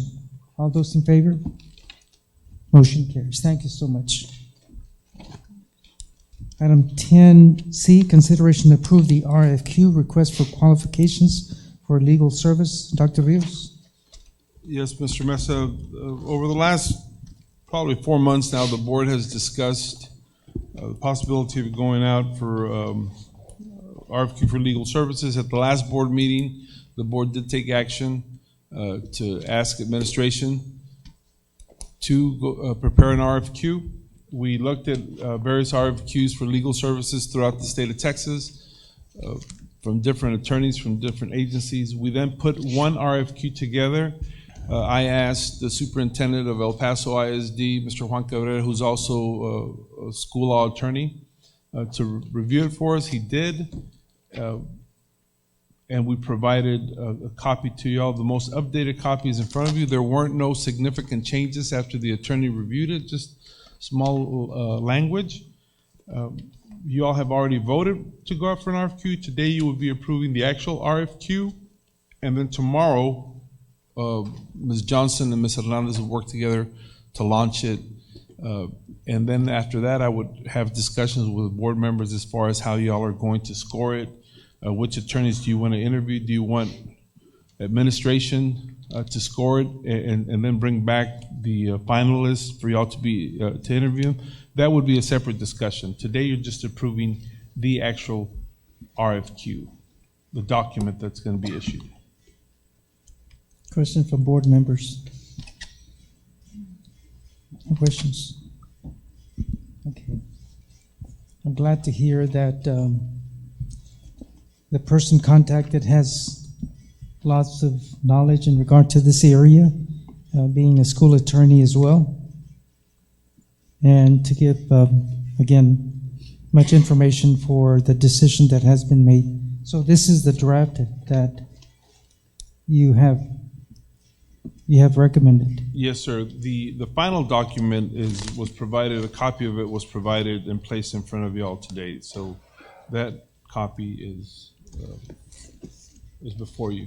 And again, there were no substantive changes. Ms. Hernandez provided a whole lot of assistance, and she could indicate just a couple of the changes if the board wishes, but they weren't substantive. Well, hearing no questions from board members, I will entertain a motion for approval. And again, this is a RFQ that will go out. Again, no decision has been made in regard to awarding the services to anyone yet. Make a motion. Mr. Contreras, second. Mrs. Gonzalez, all those in favor, please indicate by raising your right hand for the RFQ presented by the administration. Motion carries unanimously. Thank you very much. We're down to item 10D, consideration to approve first reading of localized policy update affecting BDAA local officers and officials, duties and requirements of board officers. Sandra Hernandez. Good evening once again, Mr. Mesa, Dr. Rios, and members of the board. As a result of this month's review by the district's Policy Review Committee, we're presenting BDAA local officers and officials, duties and requirements of board officers.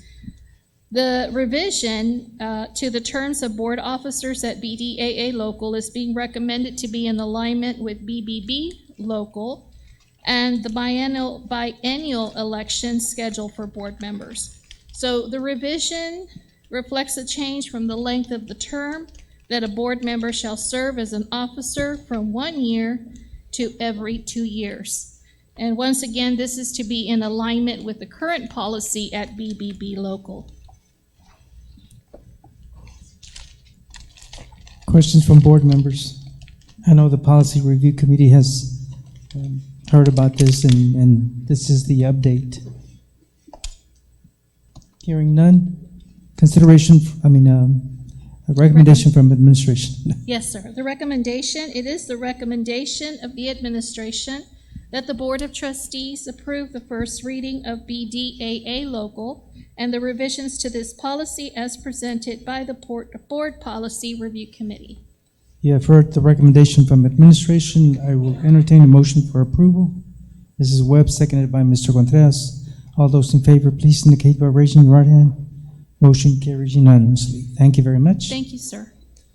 Item 11A, curriculum instruction. Consideration to approve a memorandum of understanding MOU between San Felipe Del Rio CISD and Valverde Regional Medical Center for the purpose of implementation of the Pathways in Technology Early College High School, P-TECH.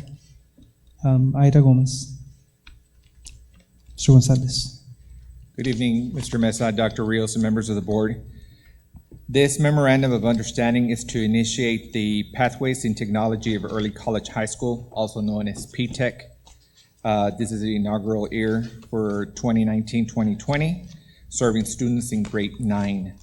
Under this agreement, San Felipe del Rio, CISD, P-TECH, and Valverde Regional Medical Center will function on the following principles: a mutual beneficial agreement between Valverde Regional Medical Center and SFDR CISD that will allow flexible and creative response to the organizational, physical, and mission needs of both institutions. Collaboration in planning, implementation, and continuous improvement of pathways in technology of early college high school, also known as P-TECH, including career exploration, career exposure, volunteer opportunities, and practicum rotations. The second one is mentorships with staff members for all P-TECH students, and the availability of staff members to serve as guest speakers and advisory members through the P-TECH program. So this is the initial year? Yes, it for is. this. And Okay, we have 43 students that are part of the P-TECH program. 33 actually are health science. Questions from board members? Great job. Thank you. Hearing no questions, and again, a recommendation from administration. It is a recommendation of the administration that the Board of Trustees approve the superintendent of schools to sign the memorandum of understanding with Valverde Regional Medical Center as presented. Thank you very much. Is there a motion for approval? Mrs. Webb, seconded by Mr. Contreras.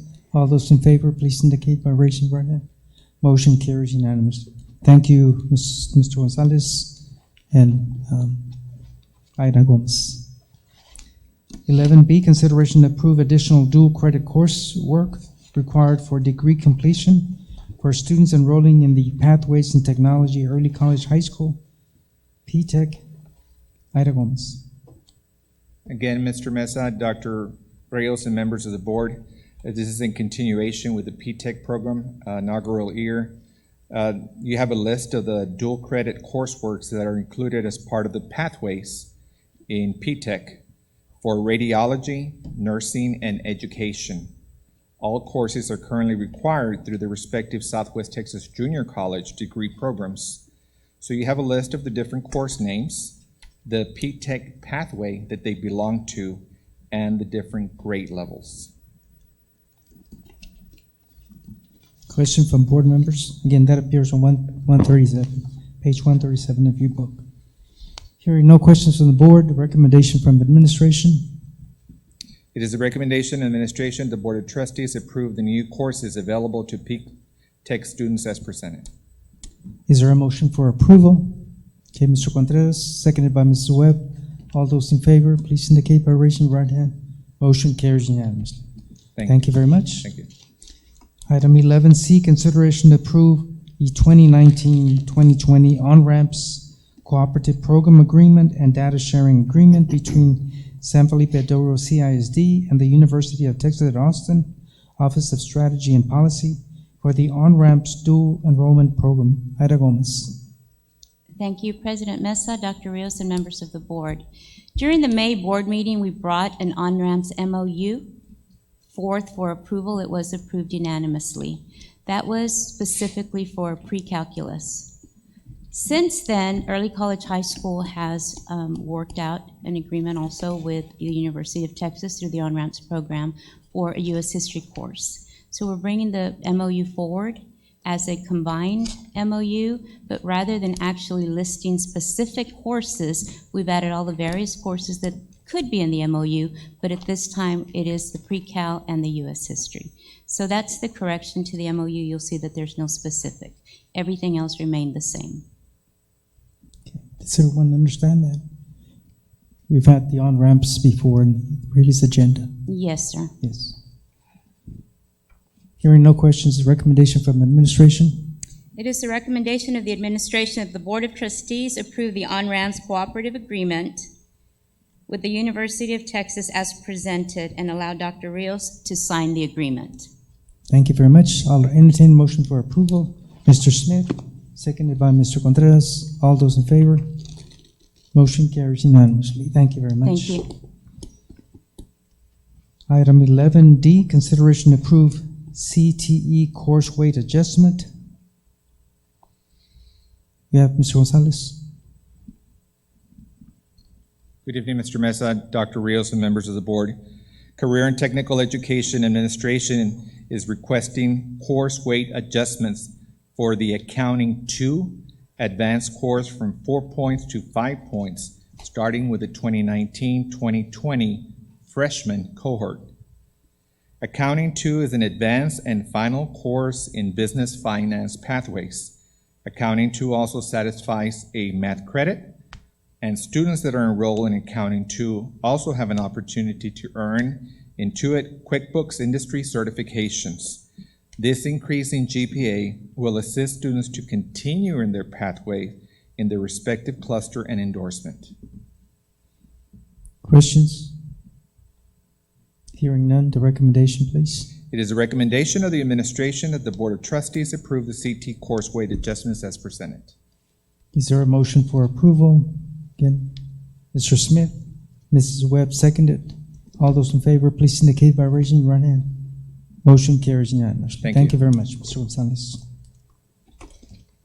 Item 14A, consideration, Human Resources, consideration to approve the 2019-2020 appraisal calendar. Aide Garcia. Good evening again. Board Policy DNA states a district shall establish a calendar for teachers' appraisals and provide that calendar to teachers within 3 weeks from the first day of instruction. The appraisal period for each teacher must include all the days of the teacher contract. In your packet, we included the 2019-2020 teacher appraisal calendar. And the appraisal beginning date is September 9th, 2019, and the ending date is May 7th, 2020. Any questions about the calendar? We bring this to the board every year. Yes, again, every year before we start the school year, again, items are looked at like special holidays and so forth so that the appraisal calendar is aligned with everything else in regard to starting out the new year. Hearing no questions from board members, recommendation, please. It is a recommendation of the administration that the Board of Trustees approve the 2019-2020 appraisal calendar as discussed. I will entertain a motion for approval. Mr. Smith, seconded by Mr. Contreras. All those in favor, please indicate by raising your right hand. Motion carries unanimously. 14B, consideration to approve updates to the 2018-2019 district compensation plans. Aide Garcia. There is 2 changes that we're requesting to the 2018-2019 district compensation plan. The first one is during the last month board meeting on June 17th, administration recommended the job description for our bilingual ESL director. And now we send that job description to TASB for evaluation, and they recommended to place this position on the pay grade 5 scale for the administrative professional side. The other change is for the special ed director had requested for a full individual evaluation to pay $350 per completed FIE. And now she's requesting to move that up to $450. Any questions? Is that considered a stipend? It is. It's considered, and it's only for the grant because it's a grant that is paying for it. So if you see it on there, it is considered a teacher. Well, it's on the teacher stipend, and it says on here that it's only based on available grants funded, and it's only for the summer. I did see that it was highlighted somewhere. I don't see it highlighted here, but it was probably in the update. It's right. You first have the administrative professional pay plan, and then you have the San Felipe del Rio CIS teacher stipend.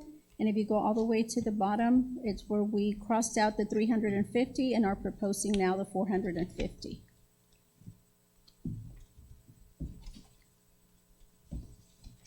It's the second to the last page on.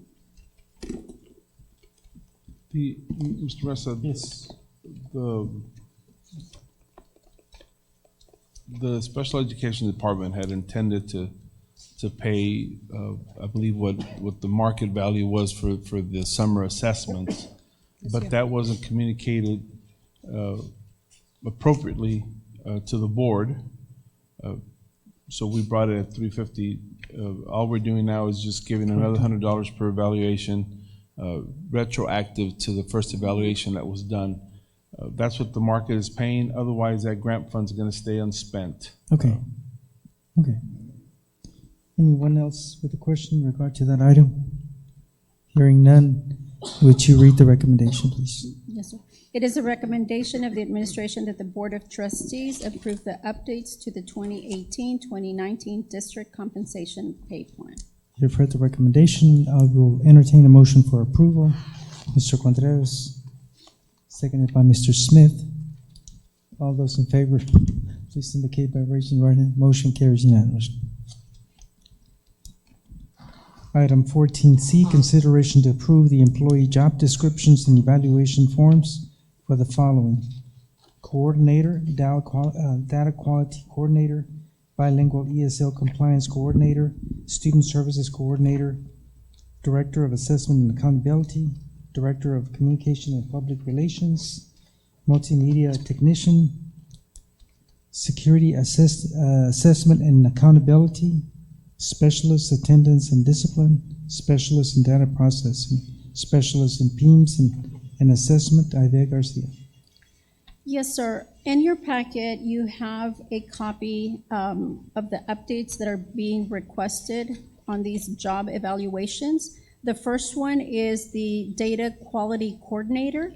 That one is a title change to district PIMS coordinator. The department is also changing their name from assessment and accountability to PIMS, data quality compliance and accountability. And then in blue, you see the additional responsibilities, and in red, what has been deleted from that job description. Any questions on this particular job description? Is that, oh, I'm sorry. Question, Ms. May I Gonzalez? speak, sir? Thank you. Is that still pay grade 3? This is gonna go for evaluation for the TASB, and it'll be presented to you with the 1920 compensation pay Okay. plan. Why is it changing? Because I noticed you also took their master's degree and everything else underneath it, teaching certificate, et cetera. And Ms. Smith is here to answer some of your questions, but there's just more responsibilities But it's that are less needed for this You position. just don't need the master's degree after anymore, or what? That's taken out here. Master's degree preferred is not there. Valid teaching certificate preferred is not there. Just wanted to know why. Good evening, Mr. Mesa, Dr. Rios, members of the board. The responsibilities for that position have been shifted towards my position, and that has been converted to a district PIMS coordinator. So as the district PIMS coordinator, that is more of a hands-on technical position. We don't need the master's degree and the teacher certification. And mid-management, none of that. No, ma'am. So it's just coordinator. You're not going to have it's district PIMS because you're changing your title too, or I mean, they're changing your title too? Am I changing my title? No, not you, but whoever's in charge. Department. You still have the same title, Yes. in other words, okay. But we don't know whether it's pay grade 3. It could be something else. It's gonna be evaluated, ma'am. Is the same person going to have this position that has it now? No, Or are you ma'am. going to open it up? No, there was a reassignment into that position. Pardon me? There was a reassignment into that position. Okay, okay. Thank you. Mr. Mesa. Question from Mrs. Webb. So what is the pay grade now? A 3, pay grade three. 3. But with a master's degree, it set us out.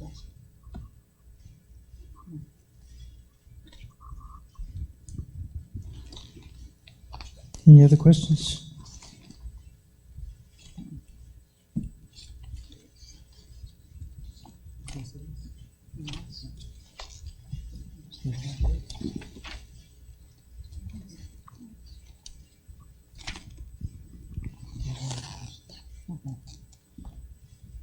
No questions from the board. Recommendation, please. Well, there are some more job descriptions, sir. That was just. Okay. The next job description is bilingual. It was parent community bilingual coordinator, and now that position is being changed to bilingual ESL compliance coordinator. It's a title change. Also, the person that this individual will be reporting to would be Director of Bilingual ESL Programs. And we've included some of the additional responsibilities and deleted some of the items since this person will not be overseeing the parental component anymore. Questions, Gonzalez? We don't have a director for bilingual yet. Right. That's but just, it's gonna be reporting. If there is nobody to report to, who will report to? we would bring the job description again to update. If we do not, because we don't have a director for bilingual, we haven't decided yet. So that person, he said, would be supervised by Ms. Gomez, is that correct? Because Ms. Gomez would supervise the director of bilingual programs. So in the absence of a director, the next person supervises. Okay. Any other questions? That's a pay grade 4. No questions for that one. The next one is Student Services Coordinator. So the title is changing on this to Student Registration and Enrollment Coordinator. And this position is going to report to the Director for PEIMS, Data Quality, Compliance, and Accountability. And again, in blue, you'll see the additional job responsibilities, and red deleted the some of the responsibilities. Question? No And questions? that's a pay grade 5 This is right now? always, they don't. This one, it's not gonna change to the pay grade, and I believe it's a 4. Well, we can look at it in the, Well, it's on here as a 5 under Coordinator Student Services. let me see. And that position was added in 2018, 2019, because it wasn't on the 2017, 2018. It was listed.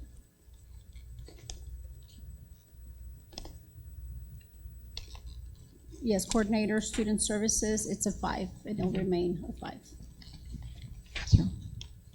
And prior to this, Miss, it was Student Services Director, Director.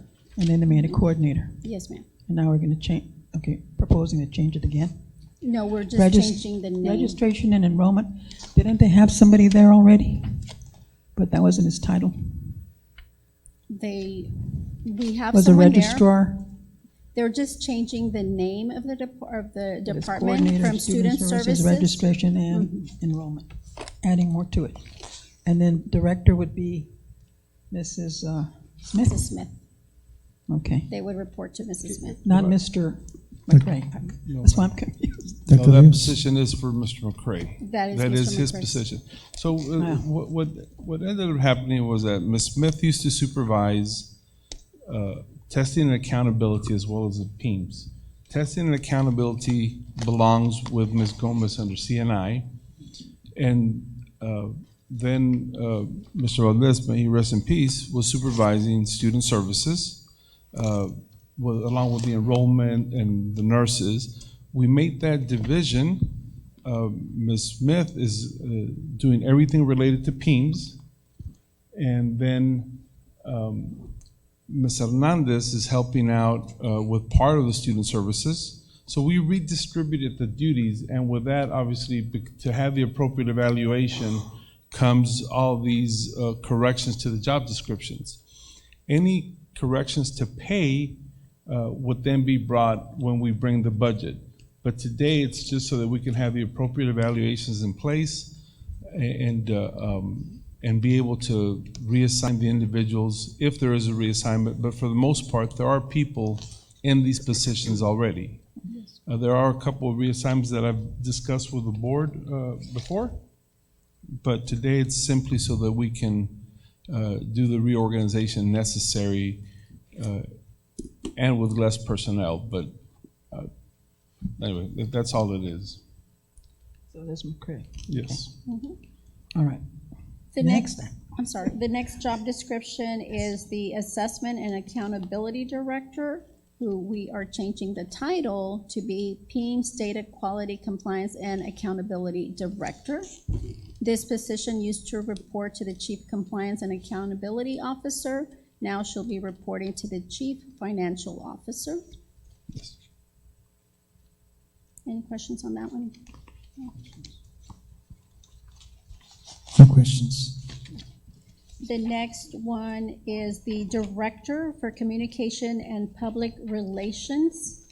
This position, we're changing the title to Director of Communication and Public Relations. So, and some of the job duties are aligned more to what he actually does.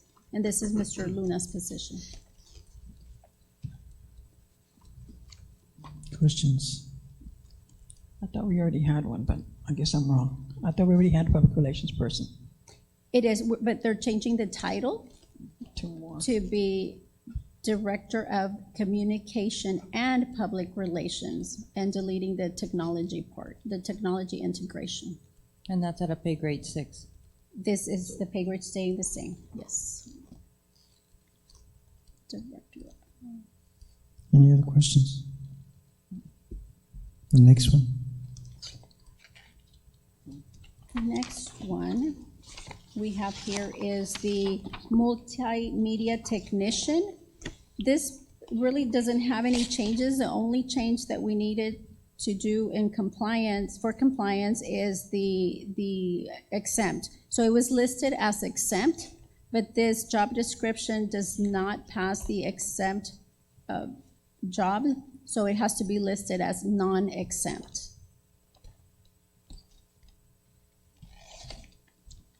Questions? Any questions on this? No questions. The next one is Secretary Assessments and Accountability. On this one, there is going to be a correction because it starts off with Administrative Assistant, PEAMS Data Quality Compliance and Accountability. Per TASB, we cannot change the Administrative Assistant. It has to stay Secretary as PEAMS Data Quality Compliance and Accountability. We're changing, again, the department name, and it's still reporting to Mrs. Smith, but with her new title, it changes to Director from PEAMS Data Quality Compliance and Accountability. No questions. The next one is Specialist. It used to read Attendance and Discipline. Now it'll read Specialist, PEAMS Data Quality and Compliance. So title change, as well as the department name change. And then some of the responsibilities, added responsibilities there in blue, and the old responsibilities deleted. Same pay grade. The Specialist Data Processing, that one's being deleted. And then we have the Specialist PEAMS and Assessment.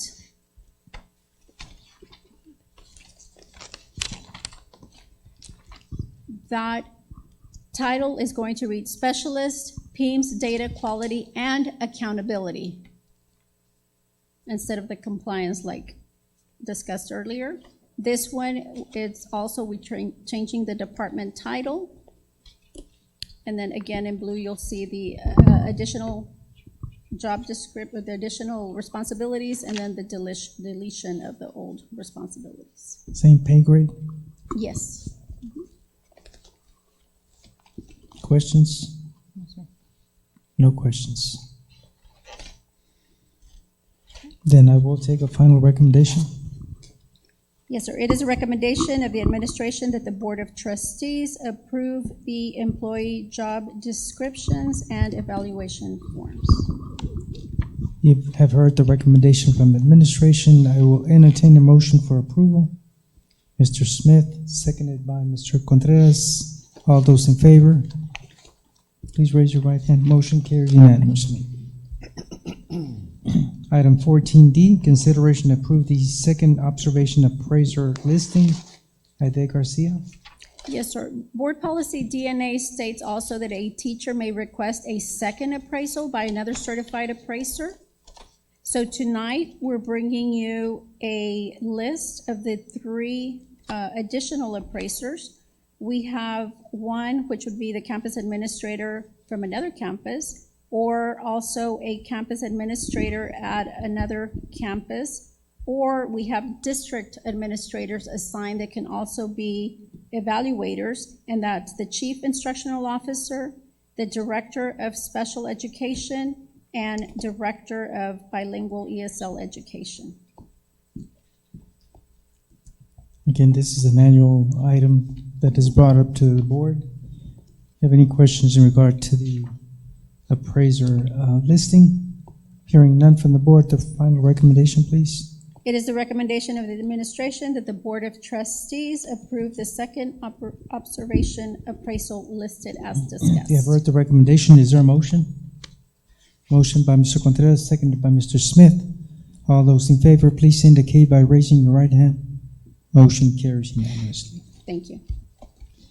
Item 15, Student Services. Item A, consideration to approve the 2019-2020 Student Code of Conduct for the adoption of the Student Parent Handbook. Sandra Hernandez. Good evening once again, Mr. Mesa, Dr. Rios, and members of the board.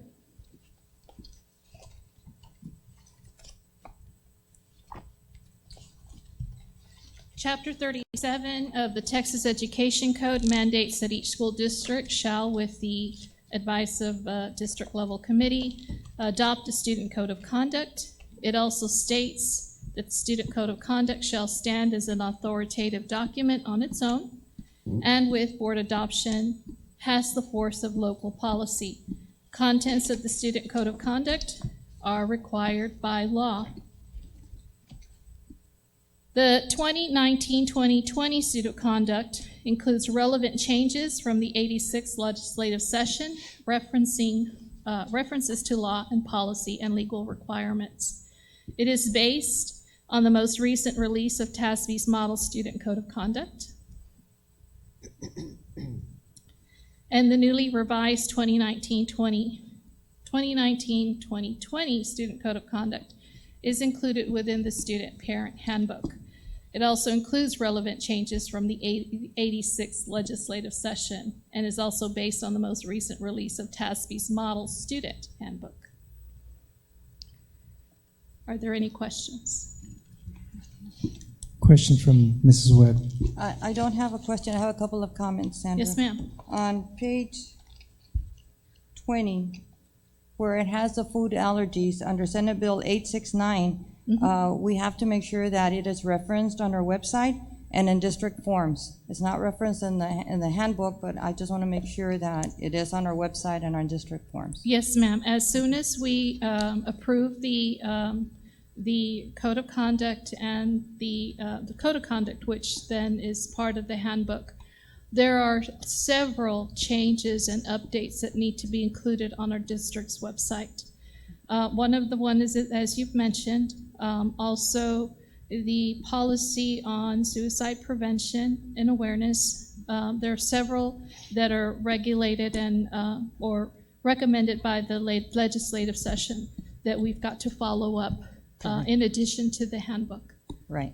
And I think we attended that policy handbook session. And the other one I was going to make reference to was House Bill 76, where it requires the districts to notify student athletes of the possibility of cardiac arrest and the parent's right to request an ECG.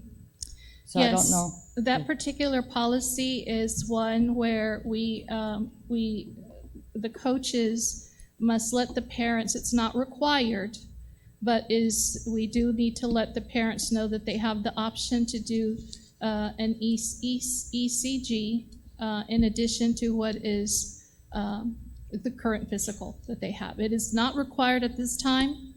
I know that there was back and forth by the legislative session to include it, but it is not required. It's only an option for parents to consider.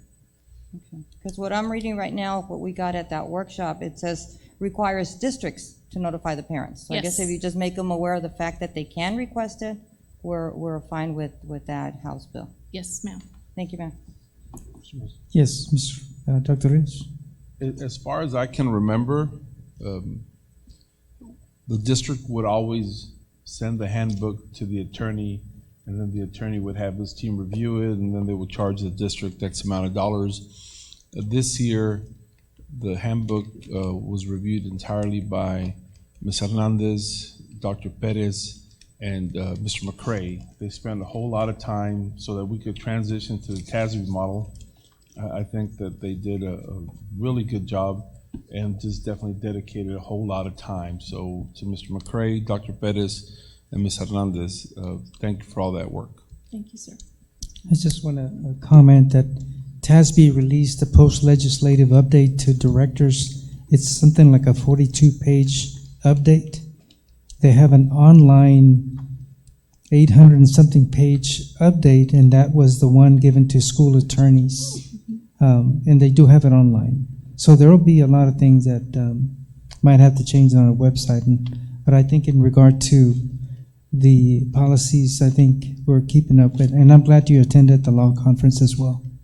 Thank Sandra, you. I think my only question has to do with vaping, again, which is, I think, rampant in the middle school and in high school as well. And the safety in regard to exploding batteries or devices.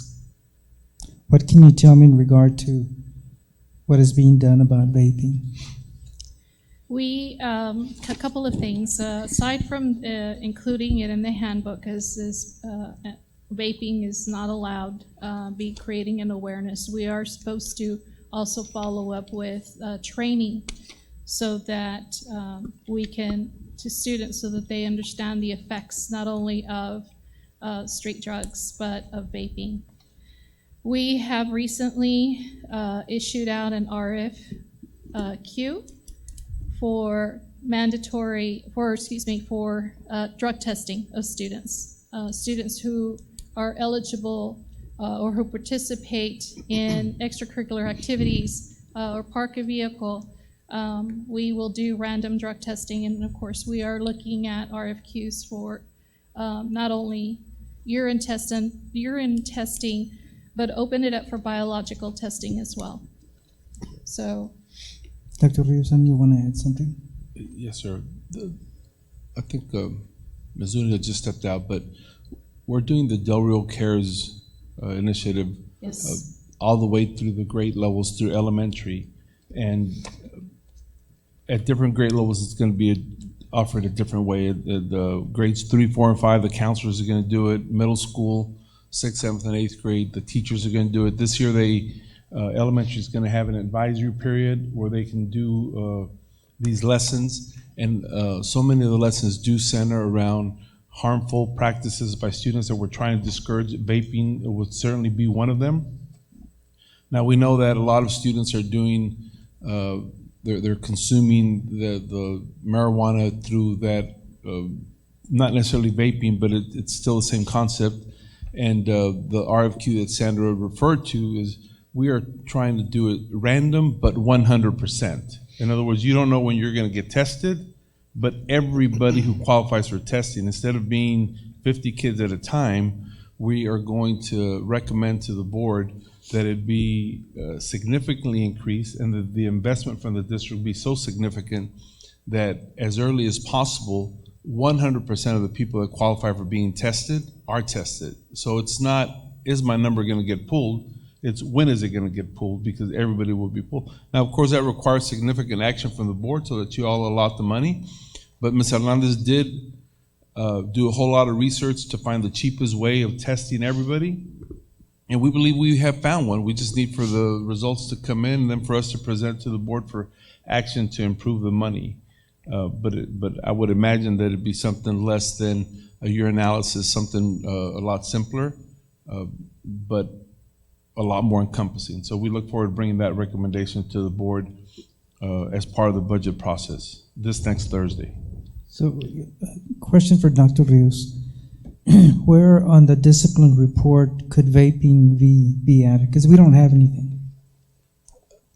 Smoking, it's not the same thing as vaping, which is cigarette products, tobacco products. chewing tobacco. Ms. Smith is smiling because she knows that she can develop a code and It's link on page it 41. to. It's on page 41 of your handbook. Yes. Well, the reference to it being illegal is there, but I think that if I understood you correctly, Mr. Mesa, if we have a code specific to vaping, it's easier for us to keep track and make a report to the board as to the usage of it? Yes. Yes, sir. Ms. Smith will develop a code and Yeah. what they have there. I just want to see the number of incidents, whether it's increasing or decreasing. We can work with Mrs. Smith to develop a local code for that. Yeah. Great. Yeah, Any awesome, other question? No comment. Awesome work with that. I mean, at the end of the day, I think that's our biggest evil we got fighting our kids right now is abuse, and so thank you for that. Enhancing what we've already got, in other words. Question from Mrs. Webb. It's not a question. I just want to say thank you, Sandra, Mr. Perez, Mr. McCray, because I did go over the handbook and all the new Senate bills and all the House bills, and you knew I was going to do that, and that's why I made reference to the other ones. But thank you, great job. Thank you. Yeah, it's a lot of work. Thank you. And I know it has to be ready for day one. Yeah. So thank you very much again. And we have no other questions, so a recommendation. Recommendation. Yes, sir. It is the recommendation of the administration that the Board of Trustees approve the 2019-2020 Student Code of Conduct for the adoption of the Student Parent Handbook as presented.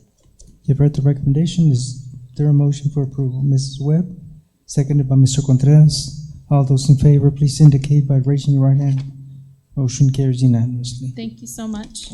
Okay, at this time, we're going into executive session in regard to items permitted by law, sections 551.071, 551.072, 551.073, 551.074, 551.076, 551.082, 551.084, and 551.087 of the Government Code, Texas Open Meetings Act. If a final vote is required, it will be taken upon reconvening into open session. The time is 8:42. We're in executive session.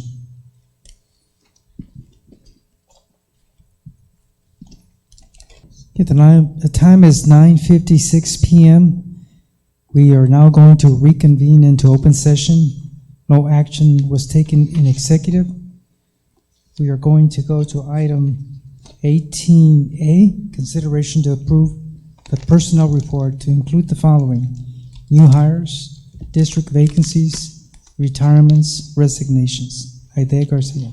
Good evening again. It is a recommendation of administration that the Board of Trustees approve the following new hires: Yuridia Flores, pre-kindergarten teacher at Irene Cardwell Head Start; Norma Smith, third grade teacher at Buena Vista Elementary; Darby Lumpkin, first grade teacher at Buena Vista Elementary; Angela Piazzi, music teacher at Dr. Lonnie Green Elementary; Aura Trevino, music teacher at North Heights Elementary; Kimberly Ross, special education teacher at North Heights Elementary; Ashley Rust, mathematics teacher at San Felipe Memorial Middle School; Mayela Bernal, mathematics teacher at San Felipe Memorial Middle School; Michelle Trevino, CTE business education teacher at Del Rio Freshman School; Crystal Floyd, science teacher at Del Rio Freshman School;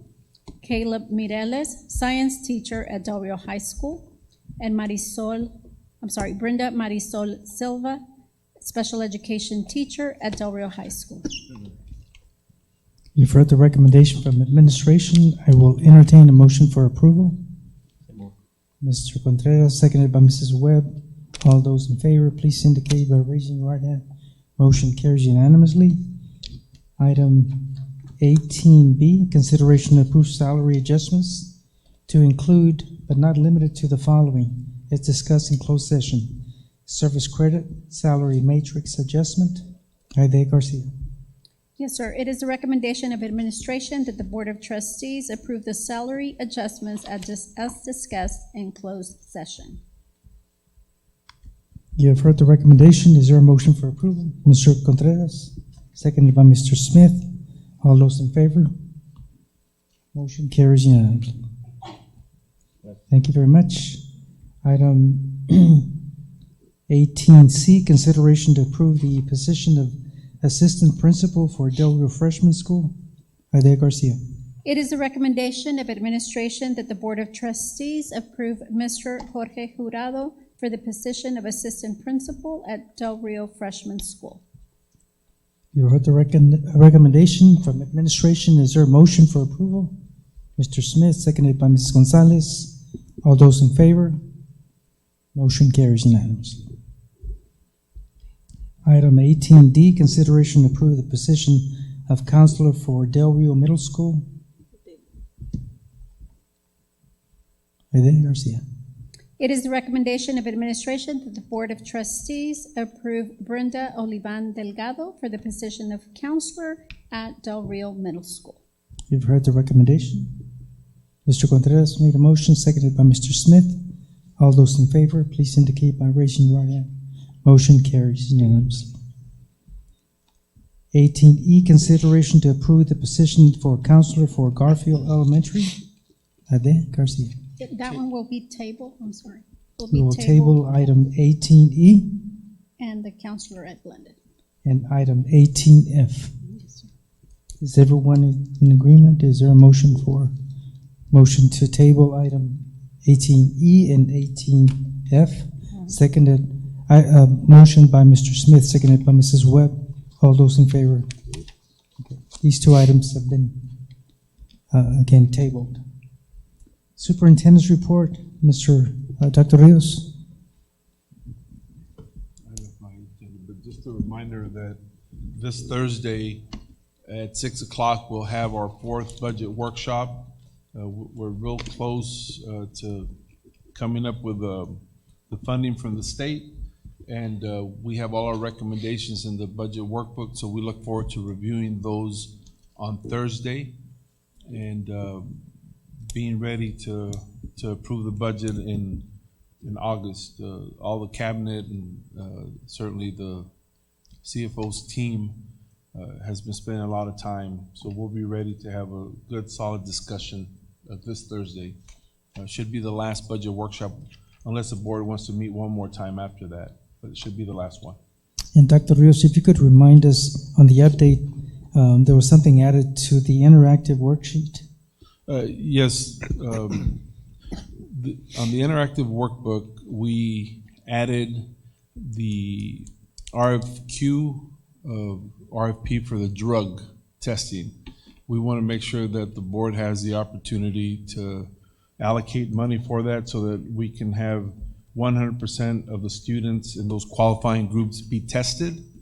We've talked all along about the issue with the drugs. It is the biggest issue that we have, the biggest deterrent to student achievement, and we definitely need to be more aggressive in fighting that.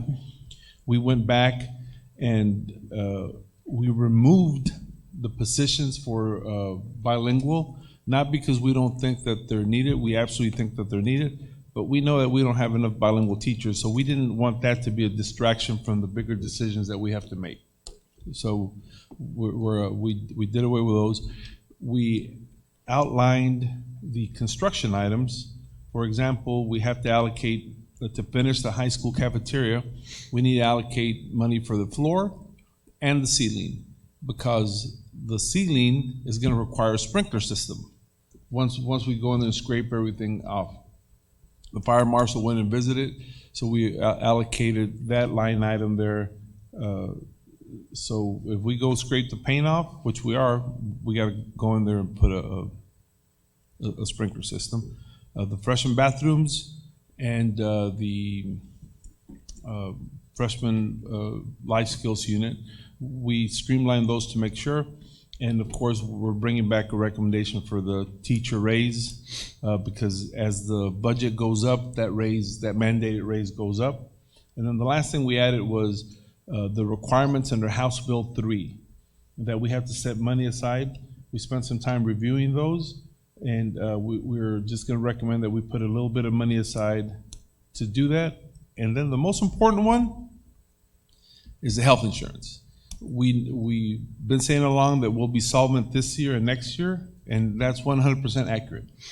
But we have to think for the future, and if we have the opportunity to discuss, to put a little bit of money aside to build that insurance fund, should the worst case scenario happens, then I want to make sure we have the chance to talk about that, and it's a prudent thing. I'm not saying we have to set aside $500,000, but even if we set aside $300,000, it would be a step in the right direction to ensure that we remain solvent.